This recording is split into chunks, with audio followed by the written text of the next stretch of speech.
ನಮಸ್ಕಾರ ವೀಕ್ಷಕರೇ, ಸಿರಿ doctors live ವಿಶೇಷ ನೇರ ಪ್ರಸಾರ ಕಾರ್ಯಕ್ರಮಕ್ಕೆ ನಿಮ್ಮೆಲ್ಲರಿಗೂ ಆತ್ಮೀಯವಾದ ಸ್ವಾಗತ. ಸ್ನೇಹಿತರೆ, ಇತ್ತೀಚಿನ ದಿನಗಳಲ್ಲಿ ಆರೋಗ್ಯ ಅನ್ನೋದು ಎಷ್ಟು ಇಂಪಾರ್ಟೆಂಟ್ ಅಂತ ಹೇಳಿದ್ರೆ ಆರೋಗ್ಯವನ್ನು ಕಾಪಾಡಿಕೊಳ್ಳೋದೇ ಒಂದು ದೊಡ್ಡ ಸಮಸ್ಯೆ ಆಗಿದೆ. ಯಾಕಂದರೆ ಇಂದಿನ ಜೀವನ ಶೈಲಿ ಆಗಿರ್ಬೋದು, ಆಹಾರದ ಪದ್ಧತಿ ಆಗಿರ್ಬೋದು, ಇವೆಲ್ಲದರ ನಡುವೆ ಸಾಕೊಂಡು ನಮ್ಮ ಆರೋಗ್ಯವನ್ನು ಕಾಪಾಡಿಕೊಳ್ಳೋದು ಬಹಳ ಕಷ್ಟ ಆಗಿದೆ. ನಾವು ಕಳೆದ ವಾರ ಸಂಚಿಕೆಯಲ್ಲಿ ಸಾಕಷ್ಟು ಆರೋಗ್ಯದ ಬಗ್ಗೆ ಮಾಹಿತಿಯನ್ನು ನೀಡಿದ್ವಿ.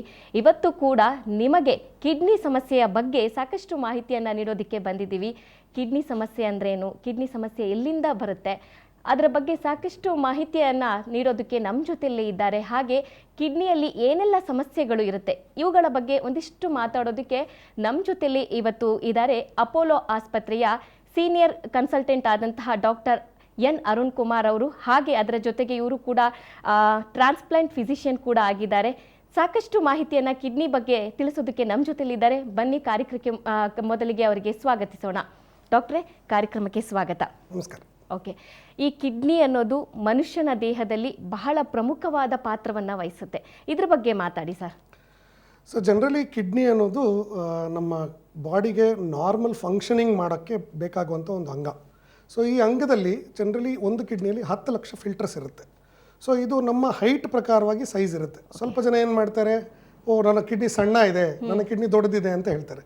ಸೊ ನಾವು ಎಷ್ಟು ಉದ್ದ ಇರ್ತೀವೋ ಅದರಷ್ಟು ಕಿಡ್ನಿ ಇರುತ್ತೆ.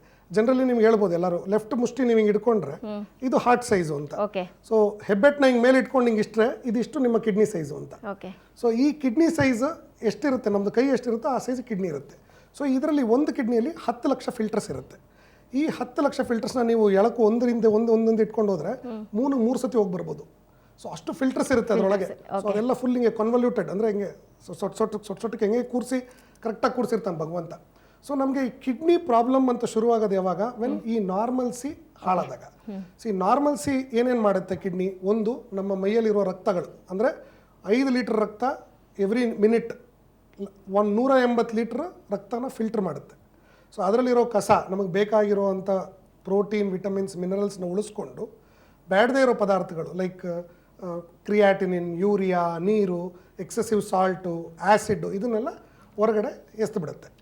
ಸೊ ಜನರಲಿ ಕಿಡ್ನಿ ಫಂಕ್ಷನ್ ಮಾಡುವಾಗ ಫಿಲ್ಟ್ರೇಷನ್, ಎರಡನೇದು ಹೀಮೋಗ್ಲೋಬಿನ್.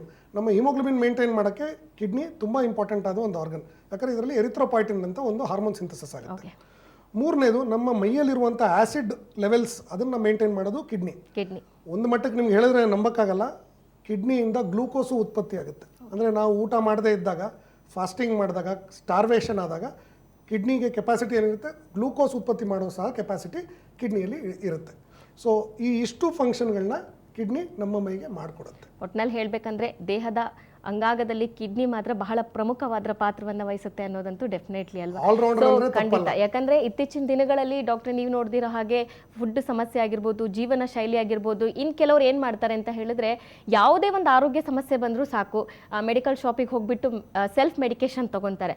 ಬಟ್ ಡಾಕ್ಟರ್ಸ್ ಏನು ಅಡ್ವೈಸ್ ಮಾಡ್ತಾರೆ ಅಂದರೆ, ಕೆಲವೊಂದು ಸತಿ ಸೆಲ್ಫ್ ಆಗಿ ಮಾತ್ರೆಗಳನ್ನು ತಗೊಬೇಡಿ, ಅದು ಡೈರೆಕ್ಟ್ ಹೋಗಿ ಕಿಡ್ನಿಗೆ ಎಫೆಕ್ಟ್ ಹೊಡೆಯೋದು ಅಂತ ಹೇಳಿ. ಸೊ ಇದ್ರ ಬಗ್ಗೆ ವೀಕ್ಷಕರಿಗೆ ನೀವೇನು ಹೇಳೋದಕ್ಕೆ ಇಷ್ಟಪಡ್ತೀರಾ? ಜನರಲಿ ಏನಾಗುತ್ತೆ ಅಂದರೆ, ನಮ್ಮ ಪೇನ್ ಕಿಲ್ಲರ್ಸ್ ಆಗಲಿ, ಅದು ಯಾವುದೇ ಆ್ಯಂಟಿಬಯೋಟಿಕ್ಸ್ ಆಗಲಿ, ಇಲ್ಲ ಯಾವುದೇ ಥರದ ಮೆಡಿಸಿನ್ ಫಾರ್ ವಾಮಿಟಿಂಗ್ ಆಗಲಿ, ಆ ಥರ ಮೆಡಿಸಿನ್ಸ್ ತೊಗೊಂಡಾಗ ನಾವು ಇದೆಲ್ಲ ಐದರ್ ಲಿವರಿಂದ ಮಾಡಿಫೈ ಆಗುತ್ತೆ ಅಥವಾ ಕಿಡ್ನಿಯಿಂದ ಮಾಡಿಫೈ ಆಗುತ್ತೆ. ಕಿಡ್ನಿಯಿಂದ ಮಾಡಿಫೈ ಆಗುವಂಥ ಮೆಡಿಸಿನ್ಸ್ ಏನಾಗುತ್ತೆ, ಕಿಡ್ನಿಯಲ್ಲಿ ಫಿಲ್ಟರ್ ಆಗಿ ಕಿಡ್ನಿ ಟ್ಯೂಬ್ ದಾರಿಯಿಂದ ಹೊರಗಡೆ ಬರಬೇಕು. ಸೊ ಈ ಪೇನ್ ಕಿಲ್ಲರ್ಸ್ ಎಲ್ಲ ತೊಗೊಂಡಾಗ ಅದು ಕಿಡ್ನಿನ ಡ್ಯಾಮೇಜ್ ಮಾಡೋ ಸಾಧ್ಯತೆ ಜಾಸ್ತಿ ಇರುತ್ತೆ. ಸೊ ಸೆಲ್ಫ್ ಮೆಡಿಕೇಶನ್ ಮಾಡ್ಕೊಳ್ಳೋದು ತುಂಬ ಡೇಂಜರಸ್ಸು. ಅದಲ್ಲದೆ ಎಕ್ಸೆಸಿವ್ ಆಗಿ ಪೇನ್ ಕಿಲ್ಲರ್ಸ್ ತಗೊಳ್ಳೋದು ಇನ್ನೂ ಡೇಂಜರ್. ಓಕೆ ವೀಕ್ಷಕರೇ, ನೋಡ್ತಾ ಇದ್ದೀರಾ ಇವತ್ತಿನ ಸಿರಿ ಡಾಕ್ಟರ್ಸ್ ಲೈವ್ ನೇರ ಪ್ರಸಾರ ಕಾರ್ಯಕ್ರಮ ಕಿಡ್ನಿ ಸಮಸ್ಯೆ ಬಗ್ಗೆ ಮಾತಾಡ್ತಾ ಇದ್ದೀವಿ. ಸೊ ನಿಮಗೆ ಏನಾದರೂ ಸಮಸ್ಯೆ ಇದ್ದರೆ ಸ್ಕ್ರೀನ್ ಮೇಲೆ ನಂಬರ್ ಕಾಣ್ತಾ ಇದೆ, ಆ ನಂಬರ್ಗೆ ಕರೆ ಮಾಡಿ ನಿಮ್ಮ ಸಮಸ್ಯೆಗೆ ಪರಿಹಾರವನ್ನು ಕಂಡುಕೊಳ್ಬಹುದು. ಹಾಗೆ ಡಾಕ್ಟ್ರೇ, ಈಗ ಕಿಡ್ನಿನಲ್ಲಿ ಎಷ್ಟೊಂದು ಸಮಸ್ಯೆಗಳಿರುತ್ತೆ, ಯಾವ್ಯಾವ ರೀತಿಯಲ್ಲಿ ಸಮಸ್ಯೆಗಳು ಕಾಡ್ತಾ ಇರುತ್ತೆ ಮನುಷ್ಯನ ದೇಹಕ್ಕೆ? ಕಿಡ್ನಿಯಲ್ಲಿ ನಮಗೆ ಫಸ್ಟಿಂದ ತಗೊಂಡ್ರೆ, ಅಂದರೆ ಈಗ ನಾವು ಒಂದು ಮಗು ಅಲ್ಲಿಂದ ತಗೊಂಡು ವೃದ್ಧಾಯುಸ್ವರೆಗೂ ಹೋಗಂಗಿದ್ರೆ, ಸೊ ಜನರಲಿ ಮಕ್ಕಳಲ್ಲಿ ಹೆರಿಡಿಟ್ರಿ ಪ್ರಾಬ್ಲಮ್ಸ್ ಕಾಮನ್ ಆಗಿ. ಮತ್ತೆ ನಾವು ಮಿಡಲ್ ಏಜ್ ಅಂತ ತಗೊಂಡಾಗ ಇದರಲ್ಲಿ ಜನರಲಿ ನಮಗೆ ಆಟೋ ಇಮ್ಯೂನ್ ಕಾಯಿಲೆಗಳು. ನೆಕ್ಸ್ಟ್ 30-40 ಆದಮೇಲೆ ಕಾಮನೆಸ್ಟ್ ಕಾಯಿಲೆ ಅಂದರೆ diabetes, hypertension. So most common cause of kidney problem is diabetes and hypertension. ಅದಲ್ಲದೆ ಆಟೋಇಮ್ಯೂನ್ ಕಾಯಿಲೆ, ಕಿಡ್ನಿ ಸ್ಟೋನ್ ಕಾಯಿಲೆಗಳು, ಮತ್ತು ಹೆರಿಡಿಟ್ರಿ ಕಾಯಿಲೆಗಳು ಅಂದರೆ ತಲತಲಾಂತರದಿಂದ ತಂದೆ ತಾಯಿ ಹತ್ರದಿಂದ ಬಂದಿರುವಂಥ ಕಾಯಿಲೆಗಳು. ಅದಲ್ಲದೆ ವೃದ್ಧ ವಯಸ್ಸಾದಾಗ ನಮಗೆ ಬರುವಂಥ ತೊಂದರೆಗಳು, ಲೈಕ್ ಫಾರ್ ಎಕ್ಸಾಂಪಲ್ ಕಿಡ್ನಿದು ಕೆಪಾಸಿಟಿ ಹೋಗ್ತಾ ಹೋಗ್ತಾ ವಯಸ್ಸಾಗ್ತಾ ಇದ್ದಂಗೆ ಕಮ್ಮಿ ಆಗ್ತಾ ಹೋಗುತ್ತೆ. ಸೊ ಆ ಕಮ್ಮಿ ಆದ್ರ ಮೇಲೆ ನಾವೇನಾದ್ರು ಅದ್ರ ಮೇಲೆ ಬರೆ ಹಾಕಿ ಏನೋ ಮಾತ್ರೆಗಳು ತಗೊಳ್ಳೋದು, ಅಥವಾ ನಮಗೆ ಬೇರೆ ಕಾಯಿಲೆಗಳು ಲೈಕ್ ಫಾರ್ ಎಕ್ಸಾಂಪಲ್ ಕ್ಯಾನ್ಸರ್ ಕಾಯಿಲೆ, ಬೇರೆ ಕಡೆ cancer, lung cancer, liver cancer, ಅದಕ್ಕಾಗಿ ತಗೋಬೇಕಾಗಿರೋ ಮೆಡಿಸಿನ್ ಕೀಮೋಥೆರಪಿ ಅಂತ ಹೇಳ್ತೀವಿ. ಆ ಕೀಮೋಥೆರಪಿ ಎಲ್ಲ ತಗೊಂಡಾಗ ಅದರಿಂದ ಬರುವಂಥ ಕಿಡ್ನಿ ಕಾಯಿಲೆಗಳು ಇದೆಲ್ಲನೂ ಆಗ್ಬೋದು. ಸೊ ಇದರಲ್ಲಿ ಮೋಸ್ಟ್ ಕಾಮನ್ ನಮ್ಮಲ್ಲಿ ಈಗ ಕಾಡ್ತಾ ಇರೋದು ಯಾವುದು? Diabetes, hypertension. ನಮ್ಮ ದೇಶ ಇನ್ನು 3-4 ದಶಕಗಳಲ್ಲಿ diabetes capital of the world ಆಗುತ್ತೆ. ಸೊ ಇದು ತುಂಬ ಡೇಂಜರಸ್ ಆದಂಥ ಸಂಗತಿ.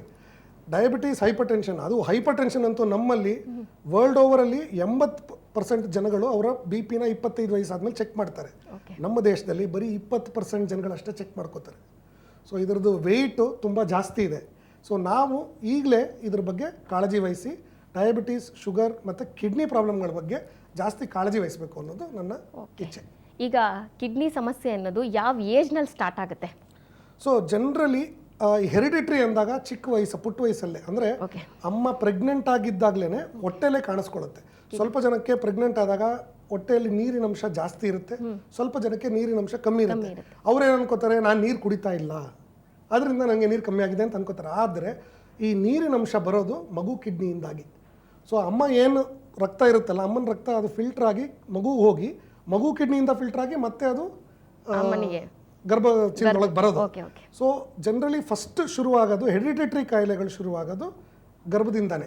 ಸೊ ಒಬ್ಬೊಬ್ಬರಿಗೆ ಕಿಡ್ನಿ ಇರಲ್ಲ, ಒಂದು ಕಿಡ್ನಿ ಡೆವಲಪೇ ಆಗಿರಲ್ಲ. ಸೊ ಭಗವಂತ ಒಂದೇ ಕಿಡ್ನಿ ಕೊಟ್ಟು ಕಳಿಸಿರ್ತಾನೆ. ಇನ್ನೊಂದಷ್ಟು ಜನಕ್ಕೆ ಕಿಡ್ನಿಯಲ್ಲಿ ಸಿಸ್ಟ್ಗಳಿರ್ತವೆ. ಸೊ ಇದೆಲ್ಲ ನಮಗೆ ಚಿಕ್ಕ ವಯಸ್ಸಲ್ಲೇ ಅದರದ್ದು ಸಂಗತಿಗಳು ಗೊತ್ತಾಗುತ್ತೆ. ಇದನ್ನು ನಾವು ಟೆಕ್ನಿಕಲ್ ಟರ್ಮ್ಸಲ್ಲಿ ಮಾತಾಡೋಂಗಿದ್ರೆ congenital abnormalities of kidney and urinary tract ಅಂತ ಹೇಳ್ತೀವಿ. ಸೊ ಇದು ಬರೀ ಕಿಡ್ನಿ ಮಾತ್ರ ಅಲ್ಲ, ಕಿಡ್ನಿ ಬಂದು ಬ್ಲಡ್ಡಿಂದ ಫಿಲ್ಟರ್ ಮಾಡಿ ಯೂರಿನ್ ಉತ್ಪತ್ತಿ ಮಾಡುತ್ತೆ. ಆ ಯೂರಿನ್ ಟ್ಯೂಬ್ ದಾರಿಯಿಂದ ಬ್ಲ್ಯಾಡ್ರಿಗೆ ಹೋಗಿ ಬ್ಲ್ಯಾಡ್ರಿಂದ ಕರೆಕ್ಟಾಗಿ ಹೊರಗಡೆ ಬರಬೇಕು. ಬಂದರೆ ಮಾತ್ರನೇ ಅದು ಸಂಪೂರ್ಣ ಪ್ರಕ್ರಿಯೆ ಕಂಪ್ಲೀಟ್ ಆಗೋದು. ಬೈ ಚಾನ್ಸ್ ನಮಗೆ ಬ್ಲ್ಯಾಡ್ರಲ್ಲಿ ಏನಾದ್ರು ಬ್ಲಾಕೇಡ್ ಇತ್ತು, ಇಲ್ಲ ಬ್ಲ್ಯಾಡ್ರೇ ಡೆವಲಪ್ ಆಗಿಲ್ಲ ಅಂದಾಗ ಅದ್ರದ್ದು ಪ್ರಾಬ್ಲಮ್ಗಳು ನಮಗೆ ಕಾಣಿಸ್ಕೋಬೋದು. ಸೊ ಮಿಡಲ್ ಏಜ್ ಅಂದರೆ ನಮ್ಮ ಯೂತ್ಸ್ಗೆ ಬರೋ ಕಾಮನ್ ಪ್ರಾಬ್ಲಮ್ ಏನು? ಈಗಿನ ಕಾಲದಲ್ಲಿ ನೀವು ನೋಡಿರ್ಬೋದು, ಎಷ್ಟೊಂದು ಅಡ್ವರ್ಟೈಸ್ಮೆಂಟ್ ಕಾಣುತ್ತೆ ನಿಮಗೆ. ಈ ಕೆಫೀನ್ ಇರುವಂಥ ಡ್ರಿಂಕ್ಸ್, ಕೋಲ್ಡ್ ಡ್ರಿಂಕ್ಸು ಮತ್ತು ಹೊರಗಡೆ ತಿನ್ನೋದು, ಅದರಿಂದಾಗಿ ಏನಾಗುತ್ತೆ, ಆಟೋಮೆಟಿಕ್ಕಾಗಿ ಅದರಲ್ಲಿ ಉಪ್ಪಿನಂಶ ಜಾಸ್ತಿ ಇರೋದ್ರಿಂದ ಹೈಪರ್ ಟೆನ್ಷನ್ ಕಾಯಿಲೆ ಬರುತ್ತೆ. ಈ ಹೈಪರ್ ಟೆನ್ಷನ್ ಕಾಯಿಲೆಯಿಂದಾಗಿ ನೆಕ್ಸ್ಟ್ ನಮಗೆ ಕಿಡ್ನಿ ಪ್ರಾಬ್ಲಮ್ ಬರುತ್ತೆ. ಸೊ ಶುಗರು ಅಷ್ಟೇ. ಸೊ ನಾವು ಅತಿಯಾಗಿ ಶುಗರ್ ತಿನ್ನೋದು, ಅಥವಾ ಸ್ವೀಟ್ ಪದಾರ್ಥಗಳು ತಿನ್ನೋದು, ಎಕ್ಸಸೈಸ್ ಮಾಡದೇ ಇರೋದು, ಸೆಡೆಂಟ್ರಿ ಲೈಫ್ ಸ್ಟೈಲ್, ಕೂತಿರೋದೇ, IT ಅಲ್ಲಿ ತುಂಬ ಕಾಮನ್ ಇದು ಶುಗರ್ ಬರೋದು, ಹೈಪರ್ ಟೆನ್ಷನ್ ಬರೋದು. ಯಾಕಂದರೆ ಸ್ಟ್ರೆಸ್ ಲೆವೆಲ್ಸು ಜಾಸ್ತಿ ಇರುತ್ತೆ. ಅದಲ್ಲದೆ ನಮ್ಮ ವ್ಯಾಯಾಮ ಅನ್ನೋದು ತುಂಬ ಕಮ್ಮಿ ಆಗಿದೆ ಈಗಿನ ಕಾಲದಲ್ಲಿ. ಸೊ ವ್ಯಾಯಾಮ ಮಾಡದಿರೋದ್ರಿಂದ ನಮಗೆ ಕಿಡ್ನಿ ಪ್ರಾಬ್ಲಮ್ಗಳು ಬರುತ್ತೆ.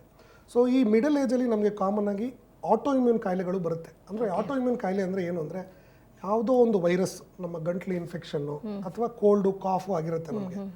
ಸೊ ಈ ವೈರಸ್ನ ಹೊರಗಡೆ ಹಾಕೋಕ್ಕೆ ನಮ್ಮ ಬಾಡಿಲಿ ಒಂದು ಮೆಕ್ಯಾನಿಸಮ್ ಇದೆ.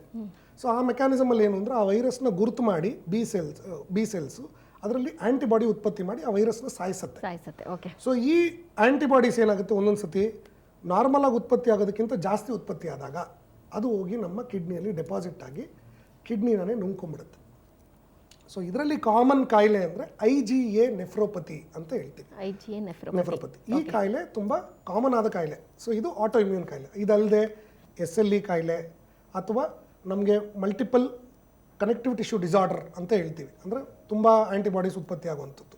ಸೊ ಈ ಕಾಯಿಲೆಗಳಿಂದ ನಮಗೆ ಕಿಡ್ನಿ ಪ್ರಾಬ್ಲಮ್ ಬರೋ ಸಾಧ್ಯತೆಗಳಿದೆ.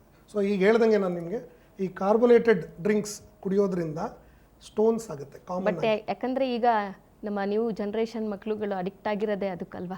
ಸೊ ಈ ಕೂಲ್ ಡ್ರಿಂಕ್ಸು ಜಾಸ್ತಿ ಇದಕ್ಕೆ, ಬಟ್ ಇದರಿಂದ ಏನು ತೊಂದರೆ ಆಗ್ತಿದೆ ಅಂತ ಹೇಳಿ ಗಮನ ಹರಿಸ್ತಾ ಇಲ್ಲ.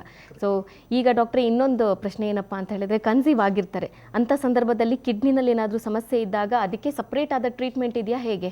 ಸೊ ಕಾಮನ್ ಆಗಿ ಈಗ ಇದರಲ್ಲಿ ನಾವು 2 ಭಾಗವಾಗಿ ವಿಂಗಡಣೆ ಮಾಡಿ ನೋಡಬೇಕು. ಮೊದಲೇ ಕಿಡ್ನಿ ಪ್ರಾಬ್ಲಮ್ ಇದ್ದವ್ರು ಪ್ರೆಗ್ನೆಂಟ್ ಆಗೋದು, ಅಥವಾ ಪ್ರೆಗ್ನೆಂಟ್ ಆಗಿ ಕಿಡ್ನಿ ಪ್ರಾಬ್ಲಮ್ ಉತ್ಪತ್ತಿ ಆಗೋದು. ಸೊ ಈಗ first will go to normal ಇದ್ದವರು ಪ್ರೆಗ್ನೆಂಟ್ ಆಗ್ತಾರೆ.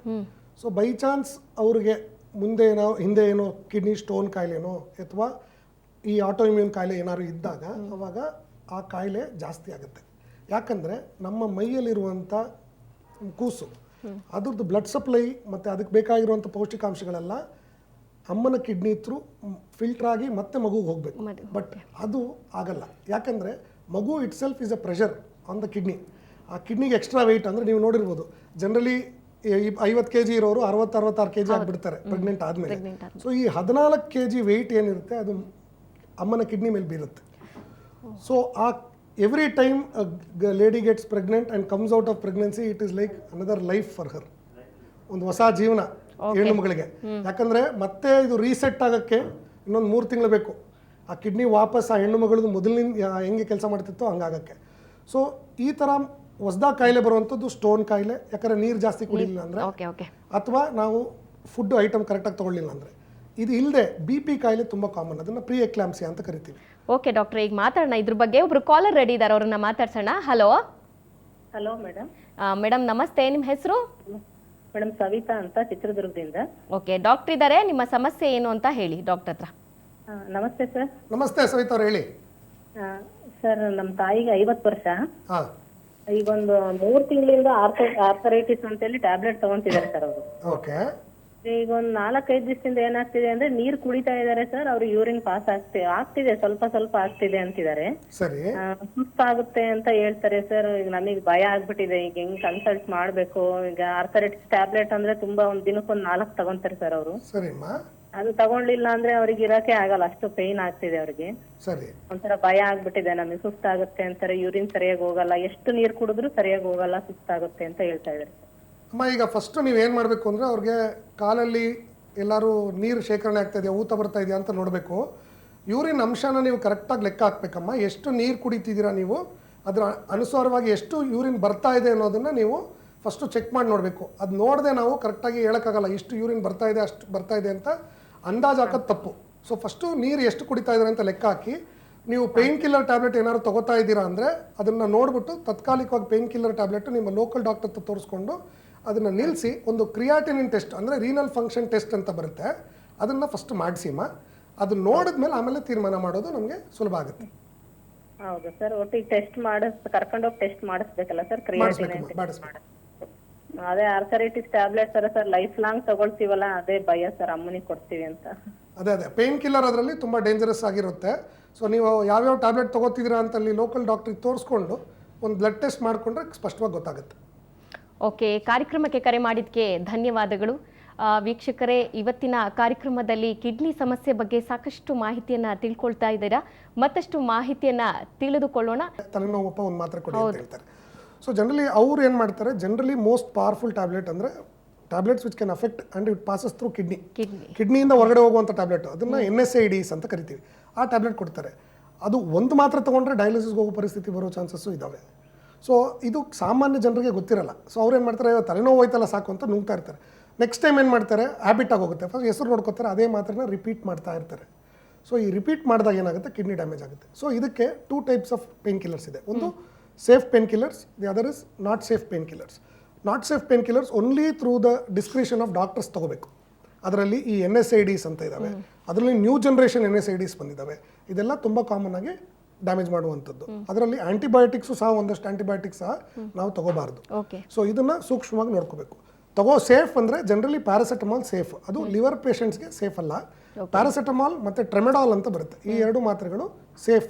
ಇದೆರಡು ಲೈಕ್ ಪೇನ್ ಕಿಲ್ಲರ್ ಸೇಫ್ ಆಗಿ ತಗೋಬಹುದು. ಬಟ್ ಇದ್ರದ್ದೇ ಆಗಿದ್ದ ಕಾಂಪ್ಲಿಕೇಶನ್ಸ್ ಬೇರೆ ಇದಾವೆ.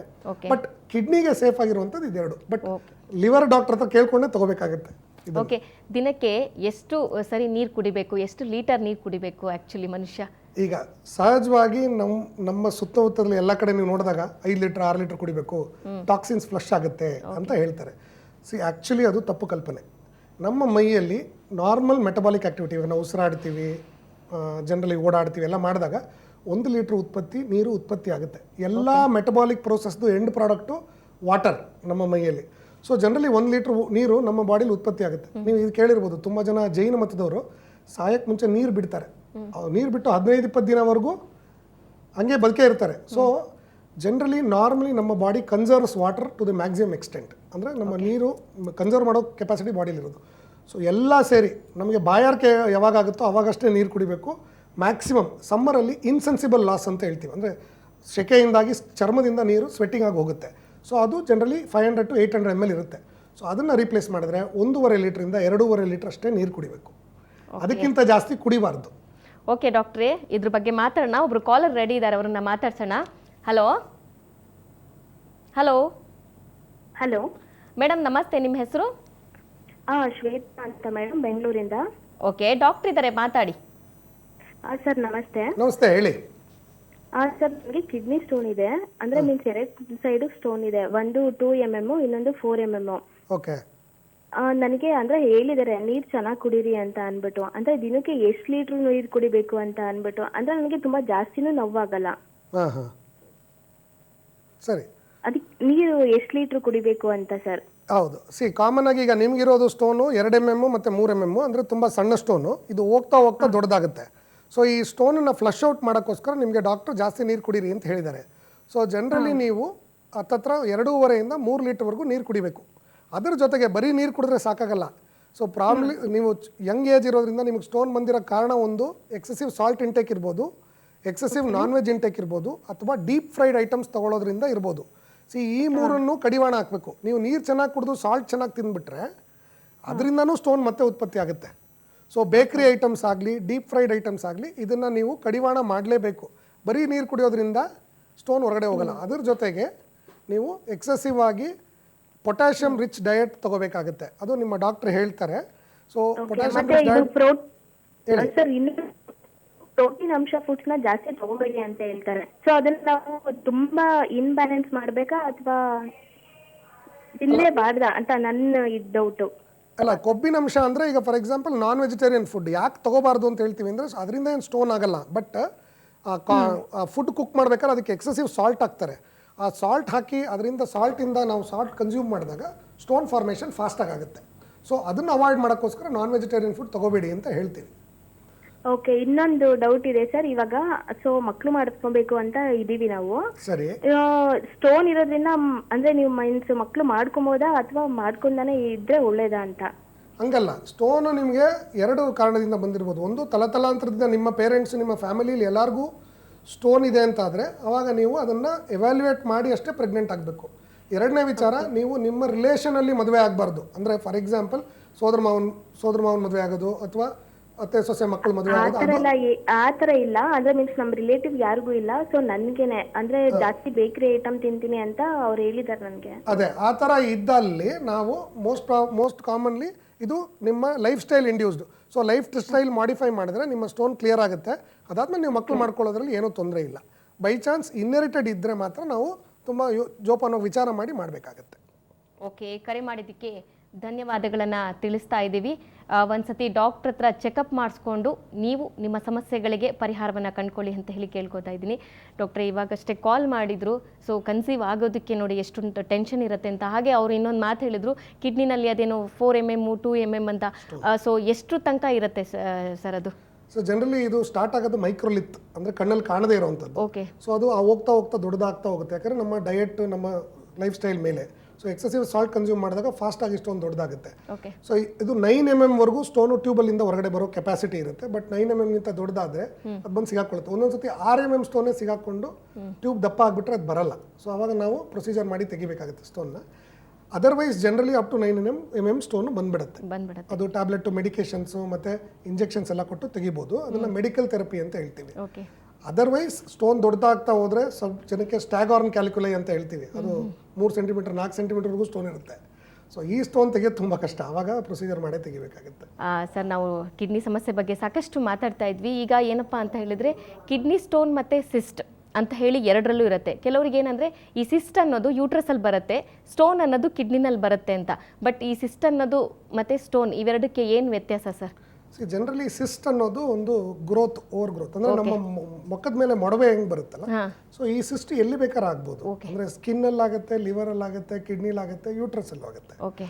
ಸೊ ಸಾಮಾನ್ಯವಾಗಿ 50 ವರ್ಷ ಆದಮೇಲೆ 2 ಸಿಸ್ಟ್ ಕಿಡ್ನಿ ಬರೋ ಸಹಜ. ಅದು ವಯಸ್ಸಾದಂಗೆ ಬರುತ್ತೆ. ಸೊ ಸಿಸ್ಟ್ ಮುಂಚೆನೇ ಬರುತ್ತೆ ಅಂದಾಗ ಅದು ನಾನು ನಿಮ್ಗೆ ಹೇಳ್ದಂಗೆ ಇನ್ಹೆರಿಟೆಡ್ ಡಿಸಾರ್ಡರ್ಸಲ್ಲಿ ಬರುತ್ತೆ. ಆಟೋಸೋಮಲ್ ಪಾಲಿಸಿಸ್ಟಿಕ್ ಕಿಡ್ನಿ ಡಿಸೀಸ್ ಅಂತ ಹೇಳ್ತೀವಿ. ಸೊ ಅದು ತಲತಲಾಂತರದಿಂದ ಬರುವಂಥದ್ದು. ಸಿಸ್ಟ್ಗೂ ಸ್ಟೋನ್ಗೂ ಏನು ಡಿಫ್ರೆನ್ಸ್ ಅಂದರೆ, ಸ್ಟೋನು ನಿಜವಾದ ಕಲ್ಲು, ನಾವು ಕಲ್ಲು ಸಿಗುತ್ತಲ್ಲ ನಮಗೆ ರೋಡಲ್ಲೆಲ್ಲ ಸಿಗುತ್ತೆ, ಅದೇ ಕಲ್ಲು ಕಿಡ್ನಿಯಲ್ಲಿ ಫಾರ್ಮ್ ಆಗೋದು ಸ್ಟೋನು. ಸಿಸ್ಟ್ ಅನ್ನೋದು ನೀರು ಗುಳ್ಳೆ. ಸೊ ಒಂದು ಗುಳ್ಳೆ ಆಗಿ ಅದರಲ್ಲಿ ನೀರು ಅಂಶ ಶೇಖರಣೆ ಆಗೋದು. ಓಕೆ. ಸೊ ಇದು ಎಲ್ಲಿ ಯಾವ ಆರ್ಗನ್ ಬೇಕಾದ್ರೆ ಆಗ್ಬೋದು. ಸೊ ಸಿಸ್ಟ್ ಆದಾಗ ಟೂ ಡಿಫ್ರೆಂಟ್ ಸ್ಪೆಕ್ಟ್ರಮ್ಸ್. ಸಿಸ್ಟ್ ಆದಾಗ ನೀರು ಜಾಸ್ತಿ ಕುಡಿಬೇಕು. ಓಕೆ. ಸ್ಟೋನ್ ಆದಾಗಲೂ ನೀರು ಜಾಸ್ತಿ ಕುಡಿಬೇಕು. ಸೊ ಸಿಸ್ಟಲ್ಲಿ ಕಾಮನ್ ಆಗಿ ನಮಗೆ ಇನ್ಫೆಕ್ಷನ್ ಆಗೋ ಸಾಧ್ಯತೆ ಜಾಸ್ತಿ, ಸ್ಟೋನಲ್ಲೂ ಇನ್ಫೆಕ್ಷನ್ ಆಗೋ ಸಾಧ್ಯತೆ ಜಾಸ್ತಿ. ಯಾವಾಗ ಸ್ಟೋನ್ ಫಾರ್ಮ್ ಆಗುತ್ತಲ್ಲ, ಹೋಗ್ತಾ ಕಿಡ್ನಿ ಇದಾಗುತ್ತೆ. ಸ್ಟೋನ್ ದೊಡ್ಡದಾಗ್ತಾ ಕಿಡ್ನಿ ಡ್ಯಾಮೇಜ್ ಆಗುತ್ತೆ. ಸಿಸ್ಟ್ ದೊಡ್ಡದಾಗ್ತಾನು ಕಿಡ್ನಿ ಡ್ಯಾಮೇಜ್ ಆಗುತ್ತೆ. ಸೊ ಎರಡು ಸ್ಪೆಕ್ಟ್ರಮ್ ಅಂದರೆ ಒಂದು ನೀರ್ಗುಳ್ಳೆ, ಇನ್ನೊಂದು ಸಾಲಿಡ್ ಸ್ಟೋನ್. ಓಕೆ, ಇದ್ರ ಬಗ್ಗೆ ಮಾತಾಡೋಣ. ಈಗ ಒಬ್ರು ಕಾಲರ್ ರೆಡಿ ಇದ್ದಾರೆ. ಹಲೋ ಸರ್, ನಮಸ್ತೆ. ತಮ್ಮ ಹೆಸರು? ಶ್ರೀಮಂತ್ ಅಂತ. ಓಕೆ, ನಿಮ್ಮ ಪ್ರಶ್ನೆ ಕೇಳಿ. ಎಲ್ಲಿಂದ ಕರೆ ಮಾಡ್ತಿದ್ದೀರಾ ನೀವು? ಬೆಂಗಳೂರಿಂದ. ಓಕೆ, ಡಾಕ್ಟರ್ ಇದ್ದಾರೆ, ಮಾತಾಡಿ ಸರ್. ನಮಸ್ತೆ ಡಾಕ್ಟ್ರೆ. ನಮಸ್ತೆ ಶ್ರೀನಿವಾಸ್ ಸರ್, ಹೇಳಿ. ಬಹಳ ಸುಭದ್ರ ಕಾರ್ಯಕ್ರಮ ಬರ್ತಾ ಇದೆ, ಬಹಳ ಚೆನ್ನಾಗಿ ಮಾಹಿತಿ ಕೊಡ್ತಿದ್ದೀರಾ. ನಂದೊಂದು ಪ್ರಶ್ನೆ ಇದೆ, ಕೇಳಿ. ಪ್ರತಿದಿನ ಬೆಳಗ್ಗೆ ಎದ್ದ ತಕ್ಷಣ ಖಾಲಿ ಹೊಟ್ಟೆನಲ್ಲಿ ತಣ್ಣೀರು ಕುಡಿದಿ 1 ಲೀಟ್ರು, ಕಿಡ್ನಿಗೆ ಏನು ತೊಂದರೆ ಆಗಲ್ಲ, ಕ್ರಿಯಾಟಿನಿನ್ ಚೆನ್ನಾಗಿ ಮೇಂಟೈನ್ ಆಗುತ್ತೆ ಅಂತ ನಮ್ಮ ಹಿರಿಯ ಹೇಳ್ತಾ ಇದ್ರು. ಕರೆಕ್ಟ್. ಬೆಳಗ್ಗೆ ಎದ್ದ ತಕ್ಷಣ ಖಾಲಿ ಹೊಟ್ಟೆನಲ್ಲಿ ತಣ್ಣೀರು ಕುಡಿಬೇಕಾ ಅಥವಾ ಬಿಸಿನೀರು ಕುಡಿಬೇಕಾ? ಕುಡಿಯಬೇಕು ಅನ್ನೋದಾಗ ಎಷ್ಟು ನೀರು ಕುಡಿಬೇಕು? ಸೊ ಎರಡು ಆಸ್ಪೆಕ್ಟ್ ಇದರಲ್ಲಿ. ನಾನು ನೀವು ಹೇಳ್ದಂಗೆ ಬೆಳಗ್ಗೆ ಎದ್ದಿದ ತಕ್ಷಣ ನೀರು ಕುಡಿಯೋದು. ಸೊ ಸಹಜವಾಗಿ ನಾವು ಎಲ್ಲರೂ ಹೇಳ್ತಾರೆ 4 ಲೀಟ್ರ್ 5 ಲೀಟ್ರ್ ನೀರು ಕುಡಿಬೇಕು ಅಂತ. ಬೆಳಗ್ಗೆ ಎದ್ದಿದ ತಕ್ಷಣ 1.5 ಲೀಟ್ರ್ 2 ಲೀಟ್ರ್ ಕುಡಿತೀವಿ. ಸೊ ನೀರು ತಣ್ಣಗೋ ಅಲ್ಲ ಬಿಸಿನೋ, ಅದು ನಿಮ್ಮ ಹೆಂಗೆ ನೀವು ಹ್ಯಾಬಿಟ್ ಮಾಡ್ಕೊಂಡಿರ್ತಾರೋ ಆ ಥರ ಕುಡಿಯೋದು ಒಳ್ಳೆಯದು. ಸ್ವಲ್ಪ ಜನಕ್ಕೆ ತಣ್ಣೀರು ಇಷ್ಟ ಆಗುತ್ತೆ, ಸ್ವಲ್ಪ ಜನಕ್ಕೆ ಬಿಸಿನೀರು ಇಷ್ಟ ಆಗುತ್ತೆ. ಅದ್ರ ಬಗ್ಗೆ ಏನೂ ಡಿಫ್ರೆನ್ಸ್ ಇಲ್ಲ, ಅದರಿಂದ ಕಿಡ್ನಿಗೇನು ವ್ಯತ್ಯಾಸ ಆಗಲ್ಲ. ಸೊ ಫಾರ್ ಎಕ್ಸಾಂಪಲ್ ಗ್ಯಾಸ್ಟ್ರಿಕ್ ಇರೋರು ಬಿಸಿನೀರು ಕುಡಿದ್ರೆ ಗ್ಯಾಸ್ಟ್ರಿಕ್ ಪ್ರಾಬ್ಲಮ್ ಜಾಸ್ತಿ ಆಗುತ್ತೆ ಅವ್ರಿಗೆ, ಸೊ ಉರಿ ಆಗುತ್ತೆ. ಅದರ್ವೈಸ್ ಏನೂ ಪ್ರಾಬ್ಲಮ್ ಇಲ್ಲ. ಅಂದರೆ ನಿಮ್ಗೆ ಯಾವುದು ನೀವು ಫಾಲೋ ಮಾಡ್ಕೊಂಬರ್ತಾ ಇದ್ದೀರೋ, ತಣ್ಣೀರಾದರೆ ತಣ್ಣೀರು ಕುಡೀರಿ, ಬಿಸಿನೀರಾದರೆ ಬಿಸಿನೀರು ಕುಡೀರಿ. ಸೆಕೆಂಡ್ ಪಾಯಿಂಟು, ನೀರು ಜಾಸ್ತಿ ಕುಡಿದಷ್ಟು ಕ್ರಿಯಾಟಿನ್ ಕಮ್ಮಿ ಆಗುತ್ತೆ. ಕರೆಕ್ಟು. ಏನಾಗುತ್ತೆ ಅಂದರೆ ಕಿಡ್ನಿ ಜಾಸ್ತಿ ಕೆಲಸ ಮಾಡುತ್ತೆ, ನೀರು ಜಾಸ್ತಿ ಕುಡಿದಷ್ಟು ಕೆಲಸ ಜಾಸ್ತಿ ಮಾಡುತ್ತೆ, ಜಾಸ್ತಿ ಕ್ರಿಯಾಟಿನ್ ಹೊರಗಡೆ ಹೋಗುತ್ತೆ. ಬಟ್ ಒಂದು ಅಂಶ ಇದರಲ್ಲಿ ಜ್ಞಾಪಕ ಇಟ್ಕೋಬೇಕಾಗಿರೋದು ಏನು ಅಂದರೆ, sugar, BP, cholesterol, heart problem ಎಲ್ಲ ಇರೋರು ಬೈ ಚಾನ್ಸ್ ಎಕ್ಸೆಸಿವ್ ಆಗಿ ನೀರು ಕುಡಿದಾಗ ನಿಮ್ಮ ಕಿಡ್ನಿ ಜಾಸ್ತಿ ಕೆಲಸ ಮಾಡಬೇಕಾಗುತ್ತೆ.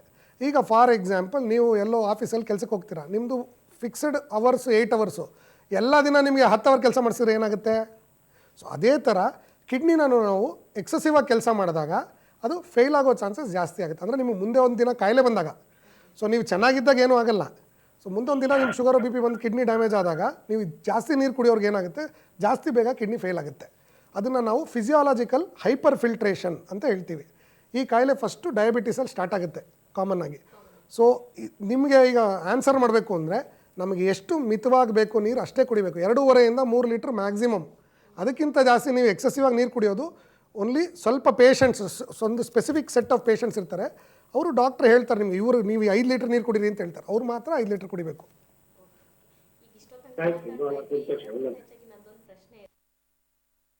ಸಮಸ್ಯೆ ಬರೋಕ್ಕಿಂತ ಮುಂಚೆ ಒಂದಿಷ್ಟು ಸಿಂಪ್ಟಮ್ಸ್ಗಳು ಕಾಣುತ್ತೆ, ಯಾವ ರೀತಿಯಾಗಿ ಬಂದ್ರೆ ಏನು ಸಮಸ್ಯೆ ಅಂತ ಹೇಳ್ಬಿಟ್ಟು ಅದ್ರ ಬಗ್ಗೆ ಹೇಳಿ ಡಾಕ್ಟ್ರೆ. ಸೊ ಜನರಲಿ ಕಿಡ್ನಿ ತುಂಬ ಹಾರ್ಡ್ ವರ್ಕಿಂಗ್ ಆರ್ಗನ್ನು. ಕಿಡ್ನಿ ಹಾರ್ಡ್ ಥರ ಅಲ್ಲ. ಕಿಡ್ನಿ ಫೇಲ್ ಆದಾಗ ನಿಮ್ಗೆ ಸಿಂಪ್ಟಮ್ಸ್ ಬರೋದು ಯಾವಾಗ ಅಂದರೆ 60 to 80% ಕಿಡ್ನಿ ಡ್ಯಾಮೇಜ್ ಆದಾಗಷ್ಟೇ ಸಿಂಪ್ಟಮ್ಸ್ ಬರೋದು, ಅಲ್ಲಿವರೆಗೂ ಗೊತ್ತಾಗಲ್ಲ ನಿಮಗೆ. ಸೊ ಜನರಲಿ ಸಿಂಪ್ಟಮ್ಸ್ಲೆಸ್ ಇರುತ್ತೆ kidney problems, common of most of them. But symptoms ಬಂದಾಗ ಏನೇನು ಸಿಂಪ್ಟಮ್ಸ್ ಬರುತ್ತೆ, ಫಸ್ಟ್ ಕಾಮನ್ ಸಿಂಪ್ಟಮ್ ಯಾವುದು ಅಂದರೆ ರಾತ್ರಿ ಹೊತ್ತು ಎಕ್ಸೆಸಿವ್ ಆಗಿ ಯೂರಿನ್ ಪಾಸ್ ಮಾಡೋದು, ಅಂದರೆ 3ರಿಂದ 4 ಸತಿ. ಸೊ ಇದನ್ನ ನಾವು ಎಲ್ಲರಿಗೂ ಅಳವಡಿಸಬಾರ್ದು. ಪ್ರಾಸ್ಟೇಟ್ ಪ್ರಾಬ್ಲಮ್ ಇರೋರ್ಗೂ ಯೂರಿನ್ 4 ಸತಿ ಪಾಸ್ ಮಾಡ್ತಾರೆ. ಬಟ್ ಕಾಮನ್ ಆಗಿರೋ ಮನುಷ್ಯ ಪ್ರಾಸ್ಟೇಟ್ ಏನು ಪ್ರಾಬ್ಲಮ್ ಇಲ್ಲ, ರಾತ್ರಿ 3-4 ಸತಿ ಯೂರಿನ್ ಎದ್ದೊಳ್ತಾ ಇದ್ದೀರಾ. ಎರಡನೇದು, ಊಟ ಮಾಡಬೇಕು ಅಂತ ಅನ್ಸಲ್ಲ, ಹಸಿವಾಗಲ್ಲ, ಹೊಟ್ಟೆಗೆ ಸೇರಲ್ಲ. ಮೂರನೇದು, ಕಾಲು ಊತ ಬರುತ್ತೆ. ಪ್ರೋಟೀನ್ ಲೀಕ್ ಆಗೋರಿಗೆ ಕಾಲು ಊತ ಬರುತ್ತೆ, ಕಾಲಲ್ಲಿ ಆಂಕಲ್ ವರ್ಗೂ ಊತ ಬರುತ್ತೆ, ಹೋಗ್ತಾ ಅದು ಪ್ರೋಗ್ರೆಸ್ ಆಗ್ತಾ ಹೋಗುತ್ತೆ. ಮೂರನೇದು, ಸ್ಟೋನ್ ಇರೋರಿಗೆ ಕಾಮನ್ ಆಗಿ ಬ್ಯಾಕ್ ಪೇನ್ ಬರ್ತಿರುತ್ತೆ. ಸೊ ಅವ್ರೇನ್ ಮಾಡ್ಕೋತಾರೆ, ಜನರಲೈಸ್ ಮಾಡ್ಕೋತಾರೆ, ಕಾರ್ ಓಡಿಸ್ತಾ ಇದ್ದೆ, ಇಲ್ಲ ಭಾರ ಎತ್ತದೆ, ಅದಕ್ಕೆ ನೋವು ಬಂದಿರುತ್ತೆ ಅಂತ. ಸೊ ಒಬ್ಬೊಬ್ಬರಿಗೆ ಸಡನ್ ಆಗಿ ಸ್ಟೋನ್ ಫಾರ್ಮ್ ಮಾಡಿದಾಗ ಚೂರಿ ಹಾಕ್ದಂಗೆ ಇರುತ್ತೆ ಹಿಂದೆ ಬೆನ್ನಿಗೆ, ಅಷ್ಟು ನೋವು ಬರುತ್ತೆ. ಸೊ ಜ್ವರ ಬರೋದು, ಯೂರಿನ್ ಪಾಸ್ ಮಾಡ್ಬೇಕಾದ್ರೆ ಉರಿ ಆಗೋದು, ಕಾಲು ಕೈ ಮುಖ ಊದ್ಕೊಳ್ಳೋದು, ಕಣ್ಣು ಸುತ್ತ ಊದ್ಕೊಳ್ಳೋದು ಬೆಳಗ್ಗೆ ಎದ್ದಾಗ. ಸೊ ಆ ಥರ ಇದ್ದಾಗ ಪ್ರೋಟೀನ್ ಲೀಕ್ ಆಗ್ತಿದೆ ಅಂತ. ಸೊ ಒಂದೊಂದು ಸೆಗ್ಮೆಂಟ್ಗೆ ಒಂದೊಂದು ಸಿಂಪ್ಟಮ್ಸ್ ಬರುತ್ತೆ. ಸೊ ಕಾಮನ್ ಸಿಂಪ್ಟಮ್ಸ್ ಅಂದರೆ ಕಾಲೂತ, ಊಟ ಮಾಡೋಕ್ಕಾಗದೇ ಇರೋವಂಥದ್ದು, ವಾಂತಿ ಮತ್ತು ಸುಸ್ತಾಗೋದು, ಮತ್ತು ರಾತ್ರಿ ಹೊತ್ತು ಯೂರಿನ್ ಪಾಸ್ ಮಾಡೋದು. ಇದು commonest symptoms kidney problem. Okay, ಅಂದರೆ ಈ ಥರ ಸಿಂಪ್ಟಮ್ಸ್ಗಳು ಜನ ತುಂಬ ಕನ್ಫ್ಯೂಷನ್ಸ್ ಆಗ್ತಾರೆ. ಈ ಥರ ಸಿಂಪ್ಟಮ್ಸ್ಗಳು ಬೇರೆ ಯಾವುದಾದ್ರೂ ಕಾಯಿಲೆ ಬಂದಾಗಲೂ ಇರುತ್ತೆ, ಬರೀ ಕಿಡ್ನಿ ಸ್ಟೋನಿಗೆ ಮಾತ್ರನಾ ಇದು? ಇಲ್ಲ. ಸೊ ಕಾಮನ್ ಆಗಿ ನಿಮಗೆ ಬ್ಯಾಕ್ ಪೇನ್ ನಾನು ಹೇಳ್ದಂಗೆ ಮಸಲ್ಸ್ ಹಿಡ್ಕೊಂಡಾಗ, ಮಸಲ್ಸ್ ಸ್ಪಾಸಮ್ ಆದಾಗ, ಎಕ್ಸೆಸಿವ್ ಭಾರ ಎತ್ತಾಗ ಬರ್ಬೋದು. ಕಾಲು ಊತಗಳು, ಲಿವರ್ ಪ್ರಾಬ್ಲಮ್ ಇರೋರ್ಗೂ ಬರುತ್ತೆ, ಬಟ್ ಅವ್ರಿಗೆ ಜಾಂಡಿಸ್ ಇರುತ್ತೆ. ಹಾರ್ಟ್ ಪ್ರಾಬ್ಲಮ್ ಇರೋರ್ಗೂ ಬರುತ್ತೆ, ಅಂದ್ರೆ ಹಾರ್ಟ್ ಪಂಪಿಂಗ್ ಕೆಪಾಸಿಟಿ ಕಮ್ಮಿ ಇರೋರಿಗೆ ಅವ್ರಿಗೂ ಕಾಲು ಊತ ಬರ್ಬೋದು. ಅದಲ್ಲದೆ ಈಗ ಜನರಲ್ ಸುಸ್ತಾಗೋದು, ಏನು ಕೆಲಸ ಮಾಡಕ್ ಮನ್ಸು ಬರದೇ ಇರೋದು, ಇದು ಸಹ ನಮಗೆ ಅನಿಮಿಯಾ ಇರೋರಿಗೆ, ಹಿಮೋಗ್ಲೋಬಿನ್ ಕಮ್ಮಿ ಇರೋರಿಗೆ ಅಥವಾ ಬೇರೆ ತರ ಕ್ಯಾನ್ಸರ್ ಕಾಯಿಲೆ ಇರೋರ್ಗೂ ಬರ್ಬೋದು. ಬಟ್ ಕಿಡ್ನಿ ಸ್ಪೆಸಿಫಿಕ್ ಅಂತ ಯಾವುದೋ ಸಿಂಪ್ಟಮ್ಸ್ ಇಲ್ಲ. ಸೊ ಅದು ನಿಮಗೆ every symptom will be generalised. But complete ಆಗಿ ಯೂರಿನೇ ಬರಲಿಲ್ಲ ಅನ್ಕೊಳ್ಳಿ, ಅದು can be pertain in to kidney. Complete ಯೂರಿನೇ ಬಂದಿಲ್ಲ, ಒಂದು ಸ್ವಲ್ಪನೂ ಬಂದಿಲ್ಲ ಯೂರಿನ್, ಬರೀ ತೊಟ್ಟಿಗೆ ಬಂದಿದೆ ಅಂದ್ರೆ ಕಿಡ್ನಿ ಪ್ರಾಬ್ಲಮ್ ಆಗಿರ್ಬೋದು. ಅಥವಾ ಕಾಲು ತುಂಬಾ ಊತ, ಕಣ್ಣು ಸುತ್ತ ಊತ ಬರೋದು, ಅದು ಕಿಡ್ನಿ ಸ್ಪೆಸಿಫಿಕ್. ಮೂರನೇದು ಚೂರಿ ಹಾಕ್ದಂಗೆ, ಇದು ಕಿಡ್ನಿ ಸ್ಪೆಸಿಫಿಕ್. ಡಾಕ್ಟ್ರೆ, ಕಿಡ್ನಿ ಸಮಸ್ಯೆ ಬಗ್ಗೆ ಮಾತಾಡ್ತಾ ಇದ್ವಿ. ಒಬ್ರು ಕಾಲರ್ ರೆಡಿ ಇದ್ದಾರೆ, ಅವ್ರನ್ನ ಮಾತಾಡ್ಸ್ಬಿಟ್ಟು ಆಮೇಲೆ ಮುಂದುವರ್ಸೋಣ. ಹಲೋ ಮೇಡಮ್, ನಮಸ್ತೆ. ನಿಮ್ಮ ಹೆಸರು? ನನ್ನ ಹೆಸರು ವಿಜಯಲಕ್ಷ್ಮಿ ಅಂತ. ಎಲ್ಲಿಂದ ಕರೆ ಮಾಡ್ತಾ ಇದ್ದೀರಾ? ಬಾಗಲಕೋಟೆಯಿಂದ. ಓಕೆ, ಡಾಕ್ಟರ್ ಇದ್ದಾರೆ, ನಿಮ್ಮ ಪ್ರಶ್ನೆ ಕೇಳಿ. Hello sir. ನಮಸ್ತೆ ವಿಜಯಲಕ್ಷ್ಮಿ ಅವ್ರು, ಹೇಳಿ. ಸರ್, ಇದು ನನಗೆ ಫಸ್ಟ್ ಏನೋ ಪ್ರಾಬ್ಲಮ್ ಇದ್ದಿಲ್ಲ. ಅಂಡ್ 2 years ಇಂದ ನನಗೆ ವಾಮಿಟಿಂಗ್ ಸಿಂಪ್ಟಮ್ಸ್ ಅಂದ್ರೆ ಯೂರಿನ್ ಬರ್ನಿಂಗ್ ಎಲ್ಲ ಸ್ಟಾರ್ಟ್ ಆಯ್ತು. ಆಮೇಲೆ ಇವಾಗ ಸ್ಕ್ಯಾನಿಂಗ್ ಇದೆಲ್ಲ ಮಾಡ್ತಿದೆ, ಅದು ಎಕ್ಟೋಪಿಕ್ ರೈಟ್ ಕಿಡ್ನಿ ಅಂತ ಹೇಳಿದ್ರು, ಮತ್ತೆ ಯೂರಿನ್ ಇನ್ಫೆಕ್ಷನ್ ಆಗಿದೆ ಅಂತ ಹೇಳಿದ್ರು. ಸರಿ, ಅದಕ್ಕೆ ಇವಾಗ ಏನಾದರೂ ಅದಕ್ಕೆ ಟ್ರೀಟ್ಮೆಂಟ್ ಇದೆಯಾ? ಅಮ್ಮ, ಎಕ್ಟೋಪಿಕ್ ರೈಟ್ ಕಿಡ್ನಿ ಮಾತ್ರನಾ? ಲೆಫ್ಟ್ ಕಿಡ್ನಿ ಎಲ್ಲಿದೆಯೋ ಅಲ್ಲೇ ಇದೆಯಾ, ಇಲ್ಲ ಲೆಫ್ಟ್ ಕಿಡ್ನಿನೂ ಬೇರೆ ಕಡೆ ಇದೆಯಾ? ಲೆಫ್ಟ್ ಕಿಡ್ನಿ ಕೂಡ ಅದು ಇದೆ ಅಂತ ಏನು ಹೇಳಿಲ್ಲ. ರೈಟ್ ಕಿಡ್ನಿ ಲೆಫ್ಟ್ ಏನು ಹೇಳಿಲ್ಲ, ರೈಟ್ ಅಷ್ಟೇ ಹೇಳಿದ್ದಾರೆ ಅವರು. ಹಂಗಿದ್ರೆ ಲೆಫ್ಟ್ ಕಿಡ್ನಿ ಎಲ್ಲಿದೆಯೋ ಅಲ್ಲೇ ಇದೆ. ಸೊ ಇದು ಜನರಲಿ ಏನಾಗುತ್ತೆ ಅಂದ್ರೆ, ನಾವು ನೀರಿನ ತರ ಗುಳ್ಳೆ ಆಗಿದೆ ಅಂತ ಹೇಳಿದ್ರು. ಹೌದೌದೌದು, ಇದನ್ನ ಸಿಸ್ಟಿಕ್ ಕಿಡ್ನಿ ಡಿಸೀಸ್ ಅಂತ ಹೇಳ್ತೀವಿ. ಅದೇ ಹೇಳಿದ್ನಲ್ಲ ನಿಮಗೆ, ತಲಾಂತರದಿಂದ ಬರುವಾಗ ಜನರಲಿ ಒಬ್ಬೊಬ್ಬರಿಗೆ ಕಿಡ್ನಿ ಮತ್ತೆ ಕೆಳಗೆ ಡೆವಲಪ್ ಆಗಿ ಮೇಲೆ ಹೋಗ್ಬೇಕು. ಅದು ಅದ್ರದ್ದು ದಾರಿ ಬಂದು ನಮ್ಮ ಬೆನ್ನಿನ ಭಾಗದಲ್ಲಿ ಬಂದು ಸೆಟ್ಲ್ ಆಗಬೇಕು. ಒಬ್ಬೊಬ್ಬರಿಗೆ ಏನಾಗುತ್ತೆ, ಅದು ಮೇಲೆ ಹೋಗಲ್ಲ, ಮೈಗ್ರೇಟ್ ಆಗಲ್ಲ. ಅದಾದಾಗ ಕೆಳಗೇನೆ ಕಿಡ್ನಿ ಫಾರ್ಮ್ ಆಗಿರುತ್ತೆ. ಸೊ ಆ ಕಿಡ್ನಿಗೆ ಇನ್ಫೆಕ್ಷನ್ ಆಗೋ ಸಾಧ್ಯತೆ ಸ್ವಲ್ಪ ಜಾಸ್ತಿ, ಯಾಕಂದರೆ ಕೆಳಗೆ ಇರೋ ಕಾರಣ ಟ್ಯೂಬು ಸಣ್ಣ ಸೈಜ್ ಕಮ್ಮಿ ಇರುತ್ತೆ. ಸೊ ಇನ್ಫೆಕ್ಷನ್ ಆಗೋ ಸಾಧ್ಯತೆ ಇದೆ. ಬಟ್ ಅದರಿಂದ ಏನೂ ತೊಂದರೆ ಇಲ್ಲ. ನಿಮ್ಮ ಕಿಡ್ನಿ ಸಿಸ್ಟ್ಗಳೇನಾದ್ರು ಇದ್ದರೆ ಅದ್ರದ್ದು ಆ್ಯಂಟಿಬಯೋಟಿಕ್ ಟ್ರೀಟ್ಮೆಂಟ್ ತೊಗೊಳ್ಳಿ. ನಿಮ್ಮದು ಕ್ರಿಯಾಟಿನ್ ನಾರ್ಮಲ್ ಇದೆ ಅಲ್ವಾ? ಇಲ್ಲ, ಕ್ರಿಯಾಟಿನ್ ಸ್ವಲ್ಪ ಜಾಸ್ತಿ ಇದೆ ಅಂತ ಹೇಳಿದ್ದಾರೆ ಇವಾಗ. ಹೌದಾ? ಸೊ ಅದಕ್ಕೇನಾದ್ರು ಇನ್ಫೆಕ್ಷನ್ಗೆ ಏನಾದ್ರು ಟ್ರೀಟ್ಮೆಂಟ್ ತೊಗೊಂಡಿದ್ರಾ ಈಗ ಸದ್ಯದಲ್ಲಿ? ಆಂಟಿಬಯೋಟಿಕ್ ಟ್ಯಾಬ್ಲೆಟ್ಸ್, ಇಂಜೆಕ್ಷನ್ ಕೂಡ ತಗೊಂಡಿದ್ದೀನಿ. ಸರಿ, ಅದು ಮತ್ತೆ ಲೈಫ್ ಲಾಂಗ್ ಈ ತರನೇ ಇರುತ್ತಾ, ಏನು ಕಡಿಮೆ ಆಗುತ್ತಾ ಅಂತ ಕೇಳಿ. ಅಲ್ಲ, ಇದು ಅಂದರೆ ಒಂದೊಂದು ಸತಿ ಏನಾಗುತ್ತೆ, ಇನ್ಫೆಕ್ಷನ್ ಆದಾಗ ತಾತ್ಕಾಲಿಕವಾಗಿ ಕ್ರಿಯಾಟಿನ್ ಜಾಸ್ತಿ ಆಗಿ ಕಿಡ್ನಿ ಫೇಲ್ಯೂರ್ ಆಗೋ ಸಾಧ್ಯತೆಗಳಿದ್ದಾವೆ. ಬಟ್ ಅದು ರಿಕವರ್ ಆಗೋ ಚಾನ್ಸಸ್ ಇದೆ. ನಿಮ್ಮದು ಲೆಫ್ಟ್ ಕಿಡ್ನಿ ಯಾವ ಥರ ಇದೆ ಅನ್ನೋದ್ರ ಮೇಲೆ ಡಿಪೆಂಡ್ ಆಗುತ್ತೆ. ಈಗ ನಮ್ಮದು ಒಂದೊಂದು ಸತಿ ಕಿಡ್ನಿ ಕೆಲಸ ಮಾಡುವಾಗ ಕೆಳಗಿನ ಕಿಡ್ನಿ ಒಂದಷ್ಟು ಕಮ್ಮಿ ಕೆಲಸ ಮಾಡ್ತಿರುತ್ತೆ, ಲೆಫ್ಟ್ ಕಿಡ್ನಿ ನಾರ್ಮಲ್ ಕೆಲಸ ಮಾಡ್ತಿರ್ಬೇಕು ನಿಮಗೆ. ಬಟ್ ಅದು ಇಲ್ವಾ ಏನೋ ಅಂತ ನೋಡೋಕ್ಕೆ ಒಂದು ಸತಿ ಡಾಕ್ಟರ್ ಹತ್ರ ತೋರಿಸ್ಕೊಳ್ಳಿ, ಹತ್ತಿರದಲ್ಲಿ ತೋರಿಸ್ಕೊಂಡು ಆಮೇಲೆ ಅದ್ರ ಪ್ರಕಾರವಾಗಿ ನಾವು ಟ್ರೀಟ್ಮೆಂಟ್ ಮಾಡೋಣ ಅಂತ. ಓಕೆ, ಕರೆ ಮಾಡಿದ್ದಕ್ಕಾಗಿ ಧನ್ಯವಾದಗಳು. ಡಾಕ್ಟ್ರೇ, ಇವಾಗ ನಾವು ಕಿಡ್ನಿ ಸಮಸ್ಯೆ ಬಗ್ಗೆ ಮಾತಾಡ್ತಾ ಇದ್ವಿ. ಏನಪ್ಪ ಅಂತ ಹೇಳಿದರೆ, ಈಗ ಕೆಲವರಿಗೆ ಒಂದು ಕನ್ಫ್ಯೂಷನ್, ಕಿಡ್ನಿ ಸಮಸ್ಯೆ ನಾವು ಕೇಳ್ಪಟ್ವಿ, ಕಿಡ್ನಿ ಸಮಸ್ಯೆಯಲ್ಲಿ 2 ವಿಧಗಳಿದೆ ಅಂತ. ಆ ಕಿಡ್ನಿ ಫೇಲ್ಯೂರ್, ಇದ್ರ ಬಗ್ಗೆ ಏನು ಹೇಳೋದಕ್ಕೆ ಇಷ್ಟಪಡ್ತೀರಾ ಸರ್? ಜನರಲಿ ಕಿಡ್ನಿ ಫೇಲ್ಯೂರ್ ಅಂದಾಗ ಆ ಕಿಡ್ನಿ ಕೆಲಸ ಮಾಡ್ತಾ ಇಲ್ಲ. ಓಕೆ. ಸೊ ಇದರಲ್ಲಿ 2 ಭಾಗ ಇದೆ. ಒಂದು ತಾತ್ಕಾಲಿಕವಾಗಿ ಕೆಲಸ ಮಾಡದೇ ಇರೋದು, ಇನ್ನೊಂದು ಪರ್ಮನೆಂಟ್ ಆಗಿ ಕೆಲಸ ಮಾಡದೇ ಇರೋದು. ಓಕೆ. ಸೊ ಪರ್ಮನೆಂಟ್ ಆಗಿ ಕೆಲಸ ಮಾಡದೇ ಇರೋದನ್ನ ನಾವು ಕ್ರಾನಿಕ್ ಕಿಡ್ನಿ ಡಿಸೀಸ್ ಅಂತ ಕರಿತೀವಿ. ಕ್ರಾನಿಕ್ ಕಿಡ್ನಿ ಡಿಸೀಸ್ ಅಂತ ಕರಿತೀವಿ. ತಾತ್ಕಾಲಿಕವಾಗಿ ಆಗೋದು ಅಕ್ಯೂಟ್ ಕಿಡ್ನಿ ಇಂಜುರಿ ಅಂತ ಹೇಳ್ತೀವಿ. ಸೊ ಇದರಲ್ಲಿ ಏನಾಗುತ್ತೆ, ತಾತ್ಕಾಲಿಕವಾಗಿ ಕಂಪ್ಲೀಟ್ ಆಗಿ ಕಿಡ್ನಿ ಶಟ್ ಡೌನ್ ಆಗುತ್ತೆ. ಈಗ ಇವ್ರು ಹೇಳಿದ್ರಲ್ಲ, ಈಗ ನಮ್ಮ ಕಾಲರ್ ಹೇಳ್ದಂಗೆ ಸಿಸ್ಟ್ ಆದಾಗ, ಸಿಸ್ಟಿಗೆ ಇನ್ಫೆಕ್ಷನ್ ಆದಾಗ, ಅಥವಾ ಪೇನ್ ಕಿಲ್ಲರ್ಸ್ ತಗೊಂಡಾಗ ಎಕ್ಸೆಸಿವ್ ಆಗಿ, ಅಥವಾ ಪೇನ್ ಕಿಲ್ಲರ್ಸ್ ತಗೊಂಡು ಅದರಿಂದ ಇಂಟರ್ಸ್ಟಿಷಿಯಲ್ ನೆಫ್ರೈಟಿಸ್ ಅಂತ ಆಗುತ್ತೆ. ಸೊ ಆ ತಾತ್ಕಾಲಿಕವಾಗಿ ಎಲ್ಲಾ ಫಿಲ್ಟರ್ಗಳು ಕೆಲಸ ಮಾಡದೆ ಹೋಗ್ಬಿಡುತ್ತೆ. ಬಟ್ ರಿಕವರಿ ಆಗೋ ಚಾನ್ಸಸ್ ಇರುತ್ತೆ ಅವಾಗ. ಸೊ ಕಂಪ್ಲೀಟ್ ರಿಕವರಿ ಆಗುತ್ತೆ. ಸೊ ನೀವು ಎಷ್ಟೊಂದು ಕಡೆ ಟಿವಿಯಲ್ಲಿ ಅಡ್ವರ್ಟೈಸ್ಮೆಂಟ್ ಅಲ್ಲಿ ನೋಡಿರ್ಬೋದು, ನಾವು ಕಿಡ್ನಿ ಪೇಷಂಟ್ ಕರ್ಕೊಂಡ್ ಬಂದ್ವಿ, ಅವ್ರ ಕ್ರಿಯಾಟಿನ್ 6 ಇತ್ತು, ನಾವು ಟ್ರೀಟ್ಮೆಂಟ್ ಕೊಟ್ಬಿಟ್ವಿ, ಅದು ನಾರ್ಮಲ್ ಆಗೋಯ್ತು ಅಂತ ತೋರಿಸ್ತಾರೆ. ಸೊ ಅದು ಕಾಮನ್ ಆಗಿ ಅಕ್ಯೂಟ್ ಕಿಡ್ನಿ ಇಂಜುರಿಗೆ ಮಾಡುವಂತ ಇದು. ಸೊ ಕಿಡ್ನಿ ಫೇಲ್ಯೂರ್ ಅಂದಿದ ತಕ್ಷಣ ಹೆದರ್ಕೊಂಡ್ಬಿಡಬಾರ್ದು ಪೇಷಂಟ್ಸ್ ಎಲ್ಲ. ಸೊ ಅದು ತಾತ್ಕಾಲಿಕ ಫೇಲ್ಯೂರ್ ಅಥವಾ ಪರ್ಮನೆಂಟ್ ಡ್ಯಾಮೇಜ್ ಅಂತ ಗೊತ್ತು ಮಾಡ್ಕೋಬೇಕು. ಈಗ ಶುಗರ್ ಇರೋರು, BP ಇರೋರು, ಮುಂಚೆಯಿಂದ ಹಾರ್ಟ್ ಪ್ರಾಬ್ಲಮ್ ಇರೋರು, ಕೊಲೆಸ್ಟ್ರಾಲ್, ಥೈರಾಯ್ಡ್, ಇವ್ರಿಗೆಲ್ಲ ಕ್ರಿಯಾಟಿನ್ ಸ್ಲೋ ಆಗಿ ಜಾಸ್ತಿ ಆಗ್ತಾ ಹೋಗುತ್ತೆ. 1.8 ಇರುತ್ತೆ, ಒಂದು 6 ತಿಂಗಳು 1.8, ಆಮೇಲೆ 2.5, ಆಮೇಲೆ 5.6, ಆ ಥರ ಜಾಸ್ತಿ ಆಗ್ತಾ ಹೋಗುತ್ತೆ. ಅಂಥವ್ರನ್ನ ನಾವು ಕ್ರಾನಿಕ್ ಕಿಡ್ನಿ ಡಿಸೀಸ್ ಅಂತ ಹೇಳ್ತೀವಿ. ಅಂಥವ್ರದ್ದು ರಿಕವರಿ ಚಾನ್ಸಸ್ ತುಂಬ ಕಡಿಮೆ. ಸೊ ಈಗಲೂ ಸ್ವಲ್ಪ ಮೆಡಿಸಿನ್ಸ್ ಬಂದಿದೆ. ಸೊ ಅದ್ರಲ್ಲಿ ಟ್ರೈ ಮಾಡಿ ನೋಡ್ಬೋದು, ಅಂದರೆ ಕಮ್ಮಿ ಮಾಡಿ ಇನ್ನೂ ಸ್ವಲ್ಪ ದಿನ ನಾವು ಕಿಡ್ನಿ ಫೇಲಿಯರ್ಗೆ ಟ್ರೀಟ್ಮೆಂಟ್ ಏನು? ಡಯಾಲಿಸಿಸ್. ಅದು ಡಯಾಲಿಸಿಸ್. ಅಕ್ಯೂಟ್ ಫೇಲಿಯರ್ಗೂ ಡಯಾಲಿಸಿಸ್ ಟ್ರೀಟ್ಮೆಂಟು, ಕ್ರಾನಿಕ್ ಫೇಲಿಯರ್ಗೂ ಡಯಾಲಿಸಿಸ್ ಟ್ರೀಟ್ಮೆಂಟು. ಅಕ್ಯೂಟಲ್ಲಿ ಏನು ಅಂದರೆ ಸ್ವಲ್ಪ ದಿನ ಡಯಾಲಿಸಿಸ್ ಮಾಡಿ ಪೇಷಂಟ್ ರಿಕವರ್ ಆದಮೇಲೆ ಡಯಾಲಿಸಿಸ್ನ ನಿಲ್ಲಿಸ್ಬಿಡ್ತೀವಿ. ಓಕೆ. ಆದರೆ ಕ್ರಾನಿಕ್ ಕಿಡ್ನಿ ಡಿಸೀಸ್ ಪೇಷಂಟ್ಸ್ಗೆ ನಾವು ಡಯಾಲಿಸಿಸ್ನ ಕಂಟಿನ್ಯೂ ಮಾಡಬೇಕಾಗಿ ಬರ್ಬೋದು. ಓಕೆ ಡಾಕ್ಟ್ರೆ, ಈ ಡಯಾಲಿಸಿಸ್ ಬಗ್ಗೆ ಮಾತಾಡೋಣ. ಒಬ್ರು ಕಾಲರ್ ರೆಡಿ ಇದ್ದಾರೆ, ಅವ್ರನ್ನ ಮಾತಾಡ್ಸೋಣ. ಹಲೋ ಹಲೋ ಮೇಡಮ್, ನಮಸ್ತೆ. ನಿಮ್ಮ ಹೆಸರು? ಮೇಡಮ್ ನಮಸ್ತೆ, ನನ್ನ ಹೆಸರು ಸುಧಾ ಅಂತ. ಸುಧಾ ಅವರೇ, ಎಲ್ಲಿಂದ ಕರೆ ಮಾಡ್ತಾ ಇದ್ದೀರಾ? ನಾವು ಬ್ಯಾಂಗ್ಳೂರ್ ಕಮಲಾನಗರದಿಂದ ಮೇಡಮ್. ಓಕೆ, ಡಾಕ್ಟರ್ ಇದ್ದಾರೆ, ನಿಮ್ಮ ಪ್ರಶ್ನೆ ಕೇಳಿಮ್ಮ. ಹಲೋ ನಮಸ್ತೆ ಸುಧಾ ಅವರೇ, ಹೇಳಿ. ಸರ್ ನಮಸ್ತೆ ಸರ್, ನನಗೆ ಓಪನ್ ಹಾರ್ಟ್ ಸರ್ಜರಿ ಆಗಿದೆ, 12 ವರ್ಷ ಆಗಿದೆ. ಏನು ಸರ್ಜರಿ ಆಗಿದೆ? Open heart open heart surgery. Okay. Sir ನನಗೆ 1 year ಬ್ಯಾಕು ಸ್ಟೋನ್ ಇತ್ತು 2 ಸೈಡು. ಓಕೆ. ಅದಾದ್ಮೇಲೆ ನಾವು ಸುಮ್ಮನೆ ಅದು ಟ್ರೀಟ್ಮೆಂಟ್ ಕೊಟ್ಟಿದ್ರು. ಮತ್ತೆ ಈಗ ಮಾರ್ಚ್ ತಿಂಗಳಲ್ಲಿ ಕಿಡ್ನಿ ಇನ್ಫೆಕ್ಷನ್ ಆಗಿದೆ ಅಂತ ಹೇಳಿದ್ರು. ಹೌದು. ಯಾವ ಕಡೆ? ರೈಟ್ ಸೈಡ್ ಆಗಿತ್ತಾ ಇಲ್ಲ ಎರಡು ಕಡೆ ಆಗಿದೆ ಅಂತ ಹೇಳಿದ್ರು? ಲೆಫ್ಟ್ ಸೈಡ್ ಇನ್ಫೆಕ್ಷನ್ ಆಗಿದೆ ಅಂದ್ರು. ಓಕೆ. ಅದು ಒಂದು ಕಲ್ಲು ಸ್ಟೋನು 3 ml ಏನೋ ಸಿಗಾಕೊಂಡು ಆಚೆನೂ ಬರ್ದಂಗೆ ಅಲ್ಲೇ ಸ್ಟೋನ್ ಇನ್ಫೆಕ್ಷನ್ ಆಗಿತ್ತು ಅಂತ ಹೇಳಿದ್ರು. ಸರಿ. ಅದರಿಂದ ನನಗೆ ಯೂರಿನ್ ಇನ್ಫೆಕ್ಷನ್, ಬ್ಲಡ್ ಎಲ್ಲ ಇನ್ಫೆಕ್ಷನ್ ಆಗಿದೆ ಅಂದು 1 ವಾರ ಅಡ್ಮಿಟ್ ಆಗಿದೆ ಸರ್ ನಾನು. ಸರಿ. ಅದೇ ಸರ್, ಅದು ಮತ್ತೆ ಏನಾದ್ರು ಬರೋ ಚಾನ್ಸಸ್ ಇರುತ್ತಾ? ಮತ್ತೆ ಕಾಲೆಲ್ಲ ಊದ್ಕೋತಾನೆ ಇರುತ್ತೆ. ಅದೇ ನಿಮಗೆ ಒಂದು, ಈಗ ಹಾರ್ಟಿನ ಸರ್ಜರಿ ಆಗಿರೋದ್ರಿಂದ ಜಾಸ್ತಿ ನೀರು ಎಕ್ಸೆಸಿವ್ ಆಗಿ ನೀರು ಕುಡಿಬಾರ್ದು ಅಂತ ಹೇಳಿದಾರ ಡಾಕ್ಟ್ರು? ಇಲ್ಲ ಸರ್, ಸ್ವಲ್ಪ ನೀರು ಚೆನ್ನಾಗಿ ಕುಡಿ, ಲಿಕ್ವಿಡ್ ಐಟಮ್ ಕುಡಿ ಸ್ವಲ್ಪ ಅಂತ ಹೇಳಿದ್ದಾರೆ. ಸರಿಮ್ಮ. ಸೊ ಈಗ ನಮಗೆ ಫಸ್ಟ್ ಏನು ಅಂದರೆ, ಈ ಸ್ಟೋನ್ ಕಾಯಿಲೆಯಲ್ಲಿ ಸ್ಟೋನ್ ಯಾತ ಕಾರಣ ಬಂದಿದೆ ಅಂತ ನೋಡಬೇಕಾಗುತ್ತೆ. ಸೊ ಒಂದು, ನಿಮ್ಮ ಮೈಯಲ್ಲಿರುವ ಲವಣಾಂಶಗಳು ಜಾಸ್ತಿ ಆಗಿ, ಲೈಕ್ ಯೂರಿಕ್ ಆ್ಯಸಿಡ್ ಜಾಸ್ತಿ ಆದರೂ ಸ್ಟೋನ್ ಫಾರ್ಮ್ ಆಗ್ಬೋದು. ಮೈಯಲ್ಲಿ ನೀರಿನ ಅಂಶ ಕಮ್ಮಿ ಆದರೂ ಸ್ಟೋನ್ ಫಾರ್ಮ್ ಆಗ್ಬೋದು. ಎಕ್ಸೆಸಿವ್ ಆಗಿ ನೀವು ಸಾಲ್ಟ್ ಇಂಟೇಕ್ ಮಾಡಿದ್ರು ಸ್ಟೋನ್ ಆಗ್ಬೋದು.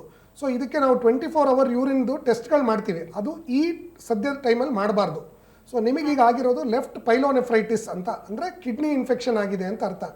ಫಸ್ಟ್ ಇದನ್ನು ಸರಿ ಮಾಡಿಕೊಂಡು ಟ್ರೀಟ್ಮೆಂಟ್ ತೊಗೊಂಡು ಆ್ಯಂಟಿಬಯೋಟಿಕ್ ತೊಗೊಂಡಾದ್ಮೇಲೆ, ಅದಾದಮೇಲೆ ಒಂದು 2-3 weeks ಆದಮೇಲೆ ನಾವು 24 hours ಎಲ್ಲ ಟೆಸ್ಟು ಲವಣಾಂಶಗಳು ಮಾಡ್ತೀವಿ. Calcium, phosphorus, uric acid, sodium, bicarbonate, phosphorus ಎಲ್ಲ ಚೆಕ್ ಮಾಡ್ತೀವಿ ಯೂರಿನಲ್ಲಿ. ಅದನ್ನು ಮಾಡಿಸ್ಕೊಂಡು ಅದ್ರ ಮೇಲೆಗೆ ಏನು ಪ್ರಾಬ್ಲಮ್ ಇದೆ ನಿಮ್ಮ ಯೂರಿನಲ್ಲಿ ಅಂತ ನೋಡಿ ಅದಕ್ಕೆ ಟ್ರೀಟ್ಮೆಂಟ್ ಮಾಡ್ಕೋಬೇಕು. ಬಟ್ ಒಂದು ಕೇರ್ಫುಲ್ ಏನಾಗಿರಬೇಕು ಅಂದರೆ, ನೀವು ಇದು ಪದೇ ಪದೇ ಆಗೋ ಸಾಧ್ಯತೆಗಳಿದ್ದಾವೆ. ಸೊ ರೆಗ್ಯುಲರ್ ನಿಮ್ಮ ರೂಟೀನ್ ಡಾಕ್ಟರ್ ಹತ್ರ ಯಾರ ಹತ್ರ ತೋರಿಸ್ಕೊತಾ ಇದ್ರೋ ಅವ್ರ ಹತ್ರ ರೆಗ್ಯುಲರಾಗಿ ಫಾಲೋ ಅಪ್ ಮಾಡ್ತಾ ಇರಿ. ಯಾಕಂದರೆ ನಿಮ್ಮದು ವಯಸ್ಸು ಚಿಕ್ಕದಿರೋದ್ರಿಂದ ಮತ್ತೆ ಸ್ಟೋನ್ ಫಾರ್ಮ್ ಆಗಿ ಮತ್ತೆ ಇನ್ಫೆಕ್ಷನ್ ಆಗೋ ಚಾನ್ಸಸ್ ಜಾಸ್ತಿ ಇದೆ. ಓಕೆ, ಧನ್ಯವಾದಗಳು ಕಾರ್ಯಕ್ರಮಕ್ಕೆ ಕರೆ ಮಾಡಿದ್ದಕ್ಕೆ. ಡಾಕ್ಟ್ರೆ, ನಾವು ಮಾತಾಡ್ತಾ ಇದ್ವಿ ಕಿಡ್ನಿ ಸಮಸ್ಯೆ ಬಗ್ಗೆ. ನಿಜವಾಗ್ಲೂ ಕಾಲರ್ಸ್ ಎಲ್ಲ ಕಾಲ್ ಮಾಡ್ತಾ ಇದ್ರು. ಪಾಪ ಕೆಲವ್ರಿಗಂತೂ ಭಾಳ ಬೇಜಾರಾಗುತ್ತೆ, ಎಷ್ಟೊಂದು ಸಮಸ್ಯೆಯಿಂದ ಬಳಲ್ತಾ ಇದ್ದಾರೆ ಅಂತ. ಸೊ ಇವಾಗ ಕಿಡ್ನಿ ಸಮಸ್ಯೆ, ಕಿಡ್ನಿ ಫೇಲ್ಯೂರು, ಸಿಸ್ಟ್ ಅಥವಾ ಯಾವುದೇ ಸಮಸ್ಯೆ ಬಂದಾಗ ಯಾವ ರೀತಿಯಾದ ಫುಡ್ ತಗೋಬೇಕು? ಡಯಟ್ ಏನಾದರೂ ಮಾಡಬೇಕಾ ಅಂತವರು ಹೇಗೆ? ಸೊ ಸಾಮಾನ್ಯವಾಗಿ ಕಿಡ್ನಿ ಪ್ರಾಬ್ಲಮ್ ಯಾವುದೇ ರೀತಿ ಬಂದ್ರೂ ಡಯಟ್ ತುಂಬ ಇಂಪಾರ್ಟೆಂಟ್ ನಮ್ಮಲ್ಲಿ. ಸೊ ಅದರಲ್ಲಿ ಫಸ್ಟ್ ಡಯಟಲ್ಲಿ ಬರೋದು ನೀರಿನ ಅಂಶ. ಓಕೆ. ಸ್ಟೋನ್ ಇದ್ದವ್ರು ನೀರು ಜಾಸ್ತಿ ಕುಡಿಬೇಕು, ಪರ್ಮನೆಂಟ್ ಕಿಡ್ನಿ ಡ್ಯಾಮೇಜ್ ಇರೋ ನೀರು ಕಮ್ಮಿ ಕುಡಿಬೇಕು. ಓಕೆ. ಸೊ ನೀರನ್ನ ಹಿತವಾಗಿ ಬಳಸಬೇಕು. ಎರಡನೇದು salt intake. Excessive salt intake ಯಾವುದೇ ರೀತಿಯಾದ ಕಿಡ್ನಿ ಪ್ರಾಬ್ಲಮ್ಗೂ ಡೇಂಜರಸ್. ಸೊ ನಾವು ಪೇಷಂಟ್ ಹೆಂಗೆ ಹೇಳ್ಕೊಡ್ತೀವಿ ಅಂದರೆ, ನೀವು ಎಷ್ಟು ಸಾಲ್ಟ್ ತಿಂತೀವೋ ಅಷ್ಟು ವಿಷ ತಿಂದಂಗೆ ಅಂತ. ಸೊ ಎಕ್ಸೆಸಿವ್ ವಿಷ ತಿಂದರೆ ಎಕ್ಸೆಸಿವ್ ತೊಂದರೆ ಆಗುತ್ತೆ. ಓಕೆ. ಮೂರನೇದು ಪೊಟ್ಯಾಷಿಯಮ್ ಇಂಟೇಕ್. ಅಂದರೆ ಪೊಟ್ಯಾಷಿಯಮ್ ಇಂಟೇಕ್ ಅಂದರೆ ನಮ್ಮ ಡಯಟಲ್ಲಿ, ಇಂಡಿಯನ್ ಡಯಟಲ್ಲಿ ತುಂಬ ಜಾಸ್ತಿ ಪೊಟ್ಯಾಷಿಯಮ್ ಇರುತ್ತೆ. ಅದರಲ್ಲಿ ಫ್ರೂಟ್ಸ್ ತುಂಬ ಜಾಸ್ತಿ ಪೊಟ್ಯಾಷಿಯಮ್ ಇರುತ್ತೆ. ಅದರಲ್ಲಿ ಸಿಟ್ರಸ್ ಫ್ರೂಟ್ಸು, ಡ್ರೈ ಫ್ರೂಟ್ಸು, ಮತ್ತು ಎಳ್ನೀರು, ಬಾಳೆಹಣ್ಣು. ಸೊ ಇದರಲ್ಲೆಲ್ಲ ಆ್ಯಕ್ಚುಲಿ ಪೊಟ್ಯಾಷಿಯಮ್ ಜಾಸ್ತಿ ಇರುತ್ತೆ. ಸೊ ಇದನ್ನೆಲ್ಲ ಪೊಟ್ಯಾಷಿಯಮ್ ಕಮ್ಮಿಯಾಗಿ ಬಳಸಬೇಕು. So coming to vegetables, earth ಕೆಳಗೆ ಬರುವಂಥ ವೆಜಿಟೇಬಲ್ಸ್ ಲೈಕ್ ಆಲೂಗಡ್ಡೆ, ಬೀಟ್ರೋಟು, ಇದರಲ್ಲೆಲ್ಲ ಸೊಪ್ಪಿನಲ್ಲಿ ಪೊಟ್ಯಾಷಿಯಮ್ ಅಂಶ ಜಾಸ್ತಿ ಇರುತ್ತೆ. ಸೊ ಈ ಪೊಟ್ಯಾಷಿಯಮ್ ಅಂಶ ಜಾಸ್ತಿ ಇರುವಂಥ ಪದಾರ್ಥಗಳನ್ನ ಕಡಿವಾಣ ಮಾಡಬೇಕಾಗುತ್ತೆ. Okay. Coming to non vegetarian food, ಇದರಲ್ಲಿ chicken, mutton, beef, pig, pork ಮತ್ತು ಎಗ್ ನಾನ್ ವೆಜ್ಜಲ್ಲಿ ಸಪ್ರೇಟ್ ಬರುತ್ತೆ. ಎಗ್ಗಲ್ಲಿ ಎಲ್ಲೂ ಮಾತ್ರ ನಾವು ಜಾಸ್ತಿ ಬಳಸಬಾರ್ದು, ಕೊಲೆಸ್ಟ್ರಾಲ್ ಇರೋರೆಲ್ಲ, ಅಥವಾ ಅದರ್ವೈಸ್ ಕೊಲೆಸ್ಟ್ರಾಲ್ ಬಳಸೋದ್ರಿಂದ ತೊಂದರೆ ಇಲ್ಲ. ಸೊ ಎಗ್ ವೈಟು ಸಂಪೂರ್ಣವಾಗಿ ತಿನ್ಬೋದು, ಏನೂ ತೊಂದರೆ ಇಲ್ಲ.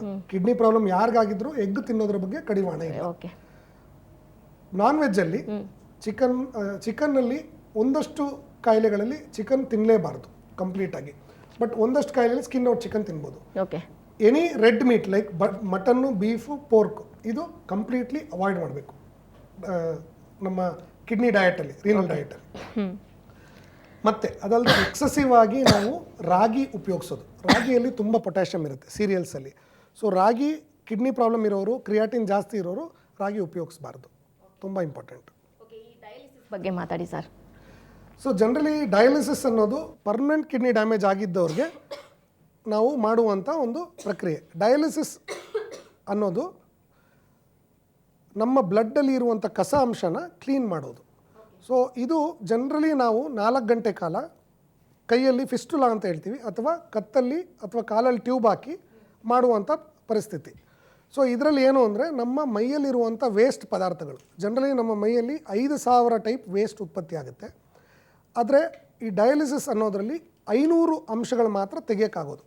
ಸೊ ಈ ವೇಸ್ಟ್ ಐಟಮ್ಸ್ನೆಲ್ಲ ನಾವು ಒಂದು ಫಿಲ್ಟರ್ ದಾರಿಯಿಂದ ಬ್ಲಡ್ ಫ್ಲೋ ಮಾಡಿಸಿ ಬ್ಲಡ್ನ ಕ್ಲೀನ್ ಮಾಡಿ ಮತ್ತೆ ಅದೇ ಬ್ಲಡ್ನ ನಮ್ಮ ಇವ್ರಿಗೆ ಕೊಟ್ಬಿಡ್ತೀವಿ, ಅಂದರೆ ಪೇಷಂಟ್ಗೆ ವಾಪಸ್ ಕೊಡ್ತೀವಿ. ಸೊ ಈ ಡಯಾಲಿಸಿಸ್ ಅನ್ನೋದ್ರ ಬಗ್ಗೆ ತುಂಬ ಜನ ಗಾಬರಿ ಇದೆ. ಅಂದರೆ ಏನಕ್ಕೆ ಡಯಾಲಿಸಿಸ್ ಮಾಡಿಸೋದು, ಡಯಾಲಿಸಿಸ್ ಅಂದರೆ ಅದು ಸಾವು ಅಷ್ಟೇ, ಅದಾದ್ಮೇಲೆ ಮುಂದೆ ಸಾವಷ್ಟೇ ಅಂತ ಅನ್ಕೊಂಡಿರ್ತಾರೆ. ಯಾಕಂದ್ರೆ ಜನ ಏನ್ ಹೇಳ್ತಾರೆ ಅಂದ್ರೆ ಕಿಡ್ನಿ ಫೇಲ್ಯೂರ್ ಆದಾಗ ಡಯಾಲಿಸಿಸ್ ಇದೆಯಲ್ಲ ಅದರಂತ ಒಂದು ಯಾತನೆ ಇನ್ಯಾವುದೂ ಇಲ್ಲ ಅಂತ ಜನ ಮೈಂಡ್ ಫಿಕ್ಸ್ ಆಗಿರ್ತಾರೆ. ಹೌದು. ಸೊ ಸತ್ಯ ಹೇಳಕ್ ಹೋದ್ರೆ ಅದು ನಿಜ ನೀವು ಹೇಳೋದು.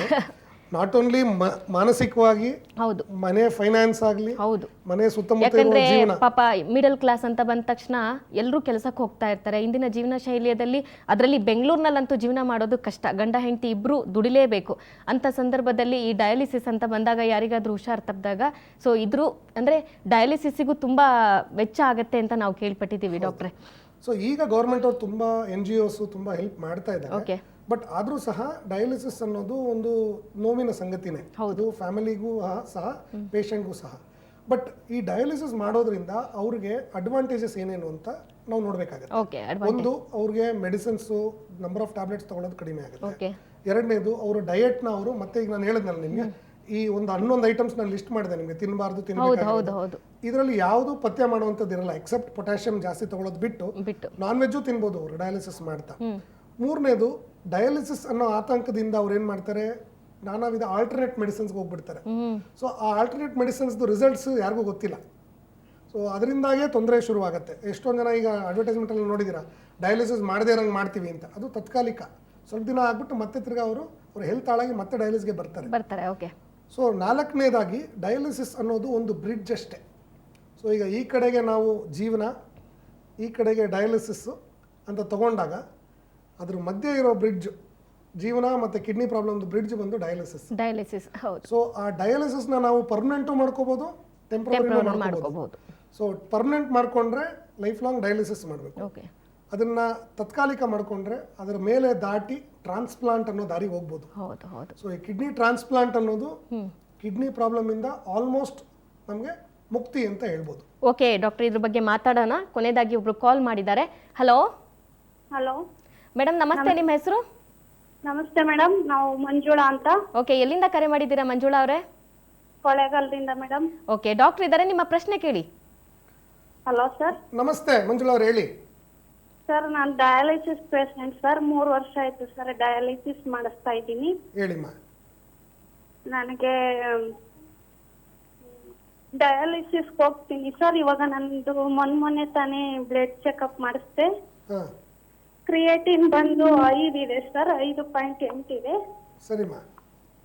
ಅದು ನೀರನ್ನ ಕುಡಿಬೋದಾ, ಇನ್ನು ಸ್ವಲ್ಪ ಅಥವಾ ಅಷ್ಟರಲ್ಲೇ ಇರ್ಬೋದಾ? ಅಮ್ಮ, ವಾರಕ್ಕೆ ಎಷ್ಟು ಡಯಾಲಿಸಿಸ್ ಮಾಡಿಸ್ತಾ ಇದ್ದೀರಾ ನೀವು? 2 ಮಾಡಿಸ್ತಾ ಇದ್ದೀನಿ ಸರ್. ಮತ್ತೆ ಎಷ್ಟು ಏಜ್ ನಿಮಗೆ? ನನಗೆ 36 ವರ್ಷ ಸರ್. ಓಕೆ. ನಿಮಗೆ ಕಿಡ್ನಿ ಏನಕ್ಕಾಗಿ ಫೇಲ್ ಆಗಿದೆ ಅಂತ ಡಾಕ್ಟರ್ ಹೇಳಿದ್ರು? ನನಗೆ BP ಇಂದ ಫೇಲ್ ಆಗಿದೆ ಅಂತ ಹೇಳಿದ್ರು ಸರ್. ಸೊ ಈಗ ತಾತ್ಕಾಲಿಕವಾಗಿ ಎಷ್ಟು ಯೂರಿನ್ ಪಾಸ್ ಮಾಡ್ತಾ ಇದ್ದೀರಾ ನೀವು? ನಾನು ದಿನದಲ್ಲಿ ಒಂದು ಸರಿ ಹೋದಾಗ 100-150 ml ಹೋಗ್ತೀನಿ ಸರ್. ಒಂದು ದಿನಕ್ಕೆ 3 ರಿಂದ 4 ಸರಿ ಹೋಗ್ತೀನಿ ಸರ್. ಕೊನೆ 2 ಪ್ರಶ್ನೆ. ನಿಮ್ದು BP ಎಷ್ಟಿರುತ್ತಮ್ಮ ಡಯಾಲಿಸಿಸ್ ಮಾಡೋ ಸಮಯದಲ್ಲಿ? BP ನನಗೆ 180 100 ಅಷ್ಟು ಬರುತ್ತೆ ಸರ್. ನಿಮ್ಮ ಡ್ರೈ ವೇಟ್ ಎಷ್ಟಿದೆ ಅಮ್ಮ? ನಾನು 48 kg ಇದ್ದೀನಿ ಸರ್. ಅಂದರೆ ನಿಮ್ಮ ಮೈಕಟ್ಟು ತುಂಬ ಸಣ್ಣ ಇದೆ, ಆದರೆ ನಿಮ್ಮ BP ಜಾಸ್ತಿ ಇರೋದ್ರಿಂದ ನೀವು ವಾರಕ್ಕೆ 2 ಸತಿ ಡಯಾಲಿಸಿಸ್ ಮಾಡೋದ್ರಿಂದ ಅದು ನಿಮ್ಮ ಮೈಯಲ್ಲಿ ನೀವು ಜಾಸ್ತಿ ನೀರು ಕುಡಿದಷ್ಟು ನಿಮಗೆ ಉಸಿರಾಟದ ತೊಂದರೆ ಜಾಸ್ತಿ ಬರುತ್ತಮ್ಮ. ನೀವು ಕೇಳಿಸ್ತಾ ನಿಮಗೆ? ಕೇಳಿಸ್ತು ಸರ್. ಸೊ ಒಂದು, ನಿಮ್ಮ BP ಜಾಸ್ತಿ ಇದೆ. 2, ನೀವು ವಾರಕ್ಕೆ 2 ಸತಿ ಡಯಾಲಿಸಿಸ್ ಮಾಡ್ತಿರೋದ್ರಿಂದ ನಿಮ್ಮ ಮೈಯಲ್ಲಿ ನೀರಿನ ಅಂಶ ಜಾಸ್ತಿ ಶೇಖರಣೆ ಆಗಿರುತ್ತೆ, ಅದರಿಂದನೇ ಬಿ ಪಿ ಜಾಸ್ತಿ ಆಗಿರುತ್ತೆ. ಸೊ ನೀವು ಜಾಸ್ತಿ ನೀರು ಕುಡಿಬಾರ್ದು. ಫಸ್ಟ್ ಮಾಡಬೇಕಾಗಿರೋದು ವಾರಕ್ಕೆ 3 ಸತಿ ಡಯಾಲಿಸಿಸ್ ಮಾಡ್ಕೋಬೇಕು ನೀವು. ಆವಾಗ ಜಾಸ್ತಿ ನೀರು ತೆಗೆದಾಗ ನೀವು ಮತ್ತೆ 1 ರಿಂದ 1.5 ಲೀಟ್ರ್ವರೆಗೂ ನೀರು ಕುಡಿಬೋದು. ಇವಾಗ ನೀವು ನೀರು ಜಾಸ್ತಿ ಕುಡಿದಷ್ಟು ವಾರಕ್ಕೆ 2 ಡಯಾಲಿಸಿಸ್ ಮಾಡಿಸ್ತಾ ಇರೋದ್ರಿಂದ ನಿಮ್ಮ ಬಿ ಪಿ ಜಾಸ್ತಿ ಆಗಿ ಅದರಿಂದಾಗಿ ಅವಾಂತರಗಳಾಗ್ಬೋದು, ನಿಮ್ಮ ಹಾರ್ಟ್ ಅಟ್ಯಾಕ್ ಆಗ್ಬೋದು ಅಥವಾ ಸ್ಟ್ರೋಕ್ ಆಗೋ ಸಾಧ್ಯತೆಗಳಿರ್ತವೆ. ಸೊ ನೀವು ಜೋಪಾನವಾಗಿ ನೀರು ಕುಡಿಬೇಕು. ಫಸ್ಟು ನೀವು ಮಾಡಬೇಕಾಗಿರೋದು ವಾರಕ್ಕೆ 3 ಡಯಾಲಿಸಿಸ್ ಮಾಡಬೇಕು. ಮತ್ತು ನಿಮ್ಮ ಲೋಕಲ್ ನೆಫ್ರಾಲಜಿಸ್ಟ್ ಯಾರಿದ್ದಾರೆ ಅವರಿಗೆ ತೋರಿಸ್ಕೊಳ್ಳಿ. ಸರಿನಾ? ಆಯ್ತಮ್ಮ. ಇನ್ನೂ 36 ಅಂತ ಹೇಳಿದ್ರು. ಈಗ ಪಾಪ ಡಯಾಲಿಸಿಸ್ ಮಾಡ್ತಾ ಇದ್ದಾರೆ. ಮೋಸ್ಟ್ಲಿ ಅವ್ರು ತುಂಬ ಹೆದರ್ಕೊಂಡಿದ್ದಾರೆ ಅಂದ್ಕೊಳ್ತೀನಿ. ಸೆಲ್ಫ್ ಕಾನ್ಫಿಡೆನ್ಸ್ ಅನ್ನೋದು ಬಹಳ ಇಂಪಾರ್ಟೆಂಟ್ ಆಗುತ್ತೆ ಮನುಷ್ಯನಿಗೆ. ನಾವು ಕಿಡ್ನಿ ಸಮಸ್ಯೆ ಬಗ್ಗೆ ಮಾತಾಡ್ತಾ ಟೈಮ್ ಹೋಗಿದ್ದು ಗೊತ್ತಾಗಲಿಲ್ಲ. ಕಾರ್ಯಕ್ರಮದ ಕೊನೆಯಲ್ಲಿದ್ದೀವಿ. ಕೊನೆಯದಾಗಿ ವೀಕ್ಷಕರಿಗೆ ಏನದು ಹೇಳೋದಕ್ಕೆ ಇಷ್ಟಪಡ್ತೀರಾ ಡಾಕ್ಟ್ರೆ? ಸೊ ಅದೇ ಟ್ರಾನ್ಸ್ಪ್ಲಾಂಟ್ ಅನ್ನೋದು ಈಗ ನಾವು ಮಾತಾಡಿದಾಗ ಡಯಾಲಿಸಿಸ್ ಆದಮೇಲೆ ಈಗ ಈ ಥರ 36 ವಯಸ್ಸಿರೋರು ಇವ್ರಿಗೆಲ್ಲ ಟ್ರಾನ್ಸ್ಪ್ಲಾಂಟ್ ಅನ್ನೋದು ಸಂಜೀವನಿ ಇದ್ದಂಗೆ. ಓಕೆ. ಸೊ ಇಂಥ ಪೇಷಂಟ್ಗೆ ನಾವು ಟ್ರಾನ್ಸ್ಪ್ಲಾಂಟೇ ಮಾಡಬೇಕು. ಈ ವಯಸ್ಸಾಗಿದೆ, 70 ವಯಸ್ಸಾಗಿದೆ, ಇನ್ನು ಟ್ರಾನ್ಸ್ಪ್ಲಾಂಟ್ ಬೇಡ ಅನ್ನೋರಿಗೆ ಡಯಾಲಿಸಿಸ್ ಕಂಟಿನ್ಯೂ ಮಾಡ್ಬೋದು. ಈ ಥರ Young patients, middle age patients ಇವರಿಗೆಲ್ಲ ಟ್ರಾನ್ಸ್ಪ್ಲಾಂಟ್ ಅನ್ನೋದು ವರದಾನ ಇದ್ದಂಗೆ. ಸೊ ಇಂಥವ್ರು ಡಯಾಲಿಸಿಸ್ ಬಗ್ಗೆನೇ ಕಾಳಜಿ ವಹಿಸದೆ ಟ್ರಾನ್ಸ್ಪ್ಲಾಂಟ್ ಅನ್ನೋ ಆಪ್ಷನ್ನು ಓಪನ್ ಆಗಿ ನೋಡಬೇಕು ಅನ್ನೋದು ನನ್ನ ಅನಿಸಿಕೆ. ಎರಡನೇ ವಿಚಾರ, ಗೌರ್ಮೆಂಟ್ ಇದು ಟ್ರಾನ್ಸ್ಪ್ಲಾಂಟ್ ಅಲ್ಲಿ ಸಾಕಷ್ಟು ಅನುದಾನ ಕೊಡ್ತಾರೆ, ಫೈನಾನ್ಷಿಯಲ್ ಹೆಲ್ಪ್ಸ್ ಆಗುತ್ತೆ, NGOs ಮಾಡ್ತಾರೆ. ನಮ್ಮ ಆಸ್ಪತ್ರೆಯಿಂದ ನಾವು ಸಹಾಯ ಮಾಡ್ತೀವಿ. ಬಟ್ ಆಕ್ಚುಲಿ ಗೌರ್ಮೆಂಟ್ ಇಂದ ಅನುದಾನ ಇದೆ ಅಂತ ಹೇಳಿ ತುಂಬಾ ಜನಕ್ಕೆ ಗೊತ್ತಿಲ್ಲ, ಇದ್ರ ಬಗ್ಗೆ ಅವೇರ್ನೆಸ್ ಗೊತ್ತಿಲ್ಲ. ಕರೆಕ್ಟ್. ಸೊ ಇದೆಲ್ಲ ಅವ್ರಿಗೆ ಗೊತ್ತಾದಾಗ ಟ್ರಾನ್ಸ್ಪ್ಲಾಂಟ್ ಅನ್ನೋ ಒಂದು ಸೈನ್ಸ್ ಕಡೆಗೆ ಅವರು ಹೋಗೋದು ಒಳ್ಳೆಯದು ಅಂತ ನನ್ನ ಅನಿಸಿಕೆ. ಡಾಕ್ಟ್ರೇ, ಇವತ್ತು ಕಾರ್ಯಕ್ರಮಕ್ಕೆ ಆಗಮಿಸಿ ಕಿಡ್ನಿ ಸಮಸ್ಯೆ ಹಾಗೂ ಫೇಲ್ಯೂರ್ ಬಗ್ಗೆ ಸಾಕಷ್ಟು ಮಾಹಿತಿಯನ್ನು ನೀಡಿದ್ದೀರಾ. ಧನ್ಯವಾದಗಳು. ವೀಕ್ಷಕರೇ, ಅಪೋಲೋ ಹಾಸ್ಪಿಟಲ್ ಶೇಷಾದ್ರಿಪುರಂ ಇಲ್ಲಿ ಖ್ಯಾತ ವೈದ್ಯರಾದಂತಹ ಡಾಕ್ಟರ್ ಎನ್ ಅರುಣ್ ಕುಮಾರ್ ಅವರು ಕಿಡ್ನಿ ಸಮಸ್ಯೆ ಬಗ್ಗೆ ಸಾಕಷ್ಟು ಮಾಹಿತಿಯನ್ನು ನೀಡಿದ್ರು. ನಾಳೆನೂ ಕೂಡ ನಮ್ಮ ಅರುಣ್ ಕುಮಾರ್ ಅವರು ಕಿಡ್ನಿ ಫೇಲ್ಯೂರ್ ಹಾಗೂ ಕಿಡ್ನಿ ಟ್ರಾನ್ಸ್ಪ್ಲಾಂಟ್ ಬಗ್ಗೆ ಸಾಕಷ್ಟು ಮಾಹಿತಿಯನ್ನು ನೀಡ್ತಾ ಇದ್ದಾರೆ. ದಯವಿಟ್ಟು ನಿಮಗೇನಾದರೂ ಕಿಡ್ನಿ ಸಮಸ್ಯೆಗೆ ಅಥವಾ ಪರಿಹಾರವನ್ನು ಕಂಡುಕೊಳ್ಬೇಕು ಅಂತ ಹೇಳಿದ್ರೆ ನೇರವಾಗಿ ಡಾಕ್ಟರ್ನ ಮೀಟ್ ಮಾಡ್ಬೋದು ಅಂತ ಹೇಳ್ತಾ ನಾಳಿನ ಸಂಚಿಕೆಯಲ್ಲಿ ಮೀಟ್ ಆಗೋಣ. ಅಲ್ಲಿವರೆಗೂ ಕಾರ್ಯಕ್ರಮಕ್ಕೆ ನಮಸ್ಕಾರ.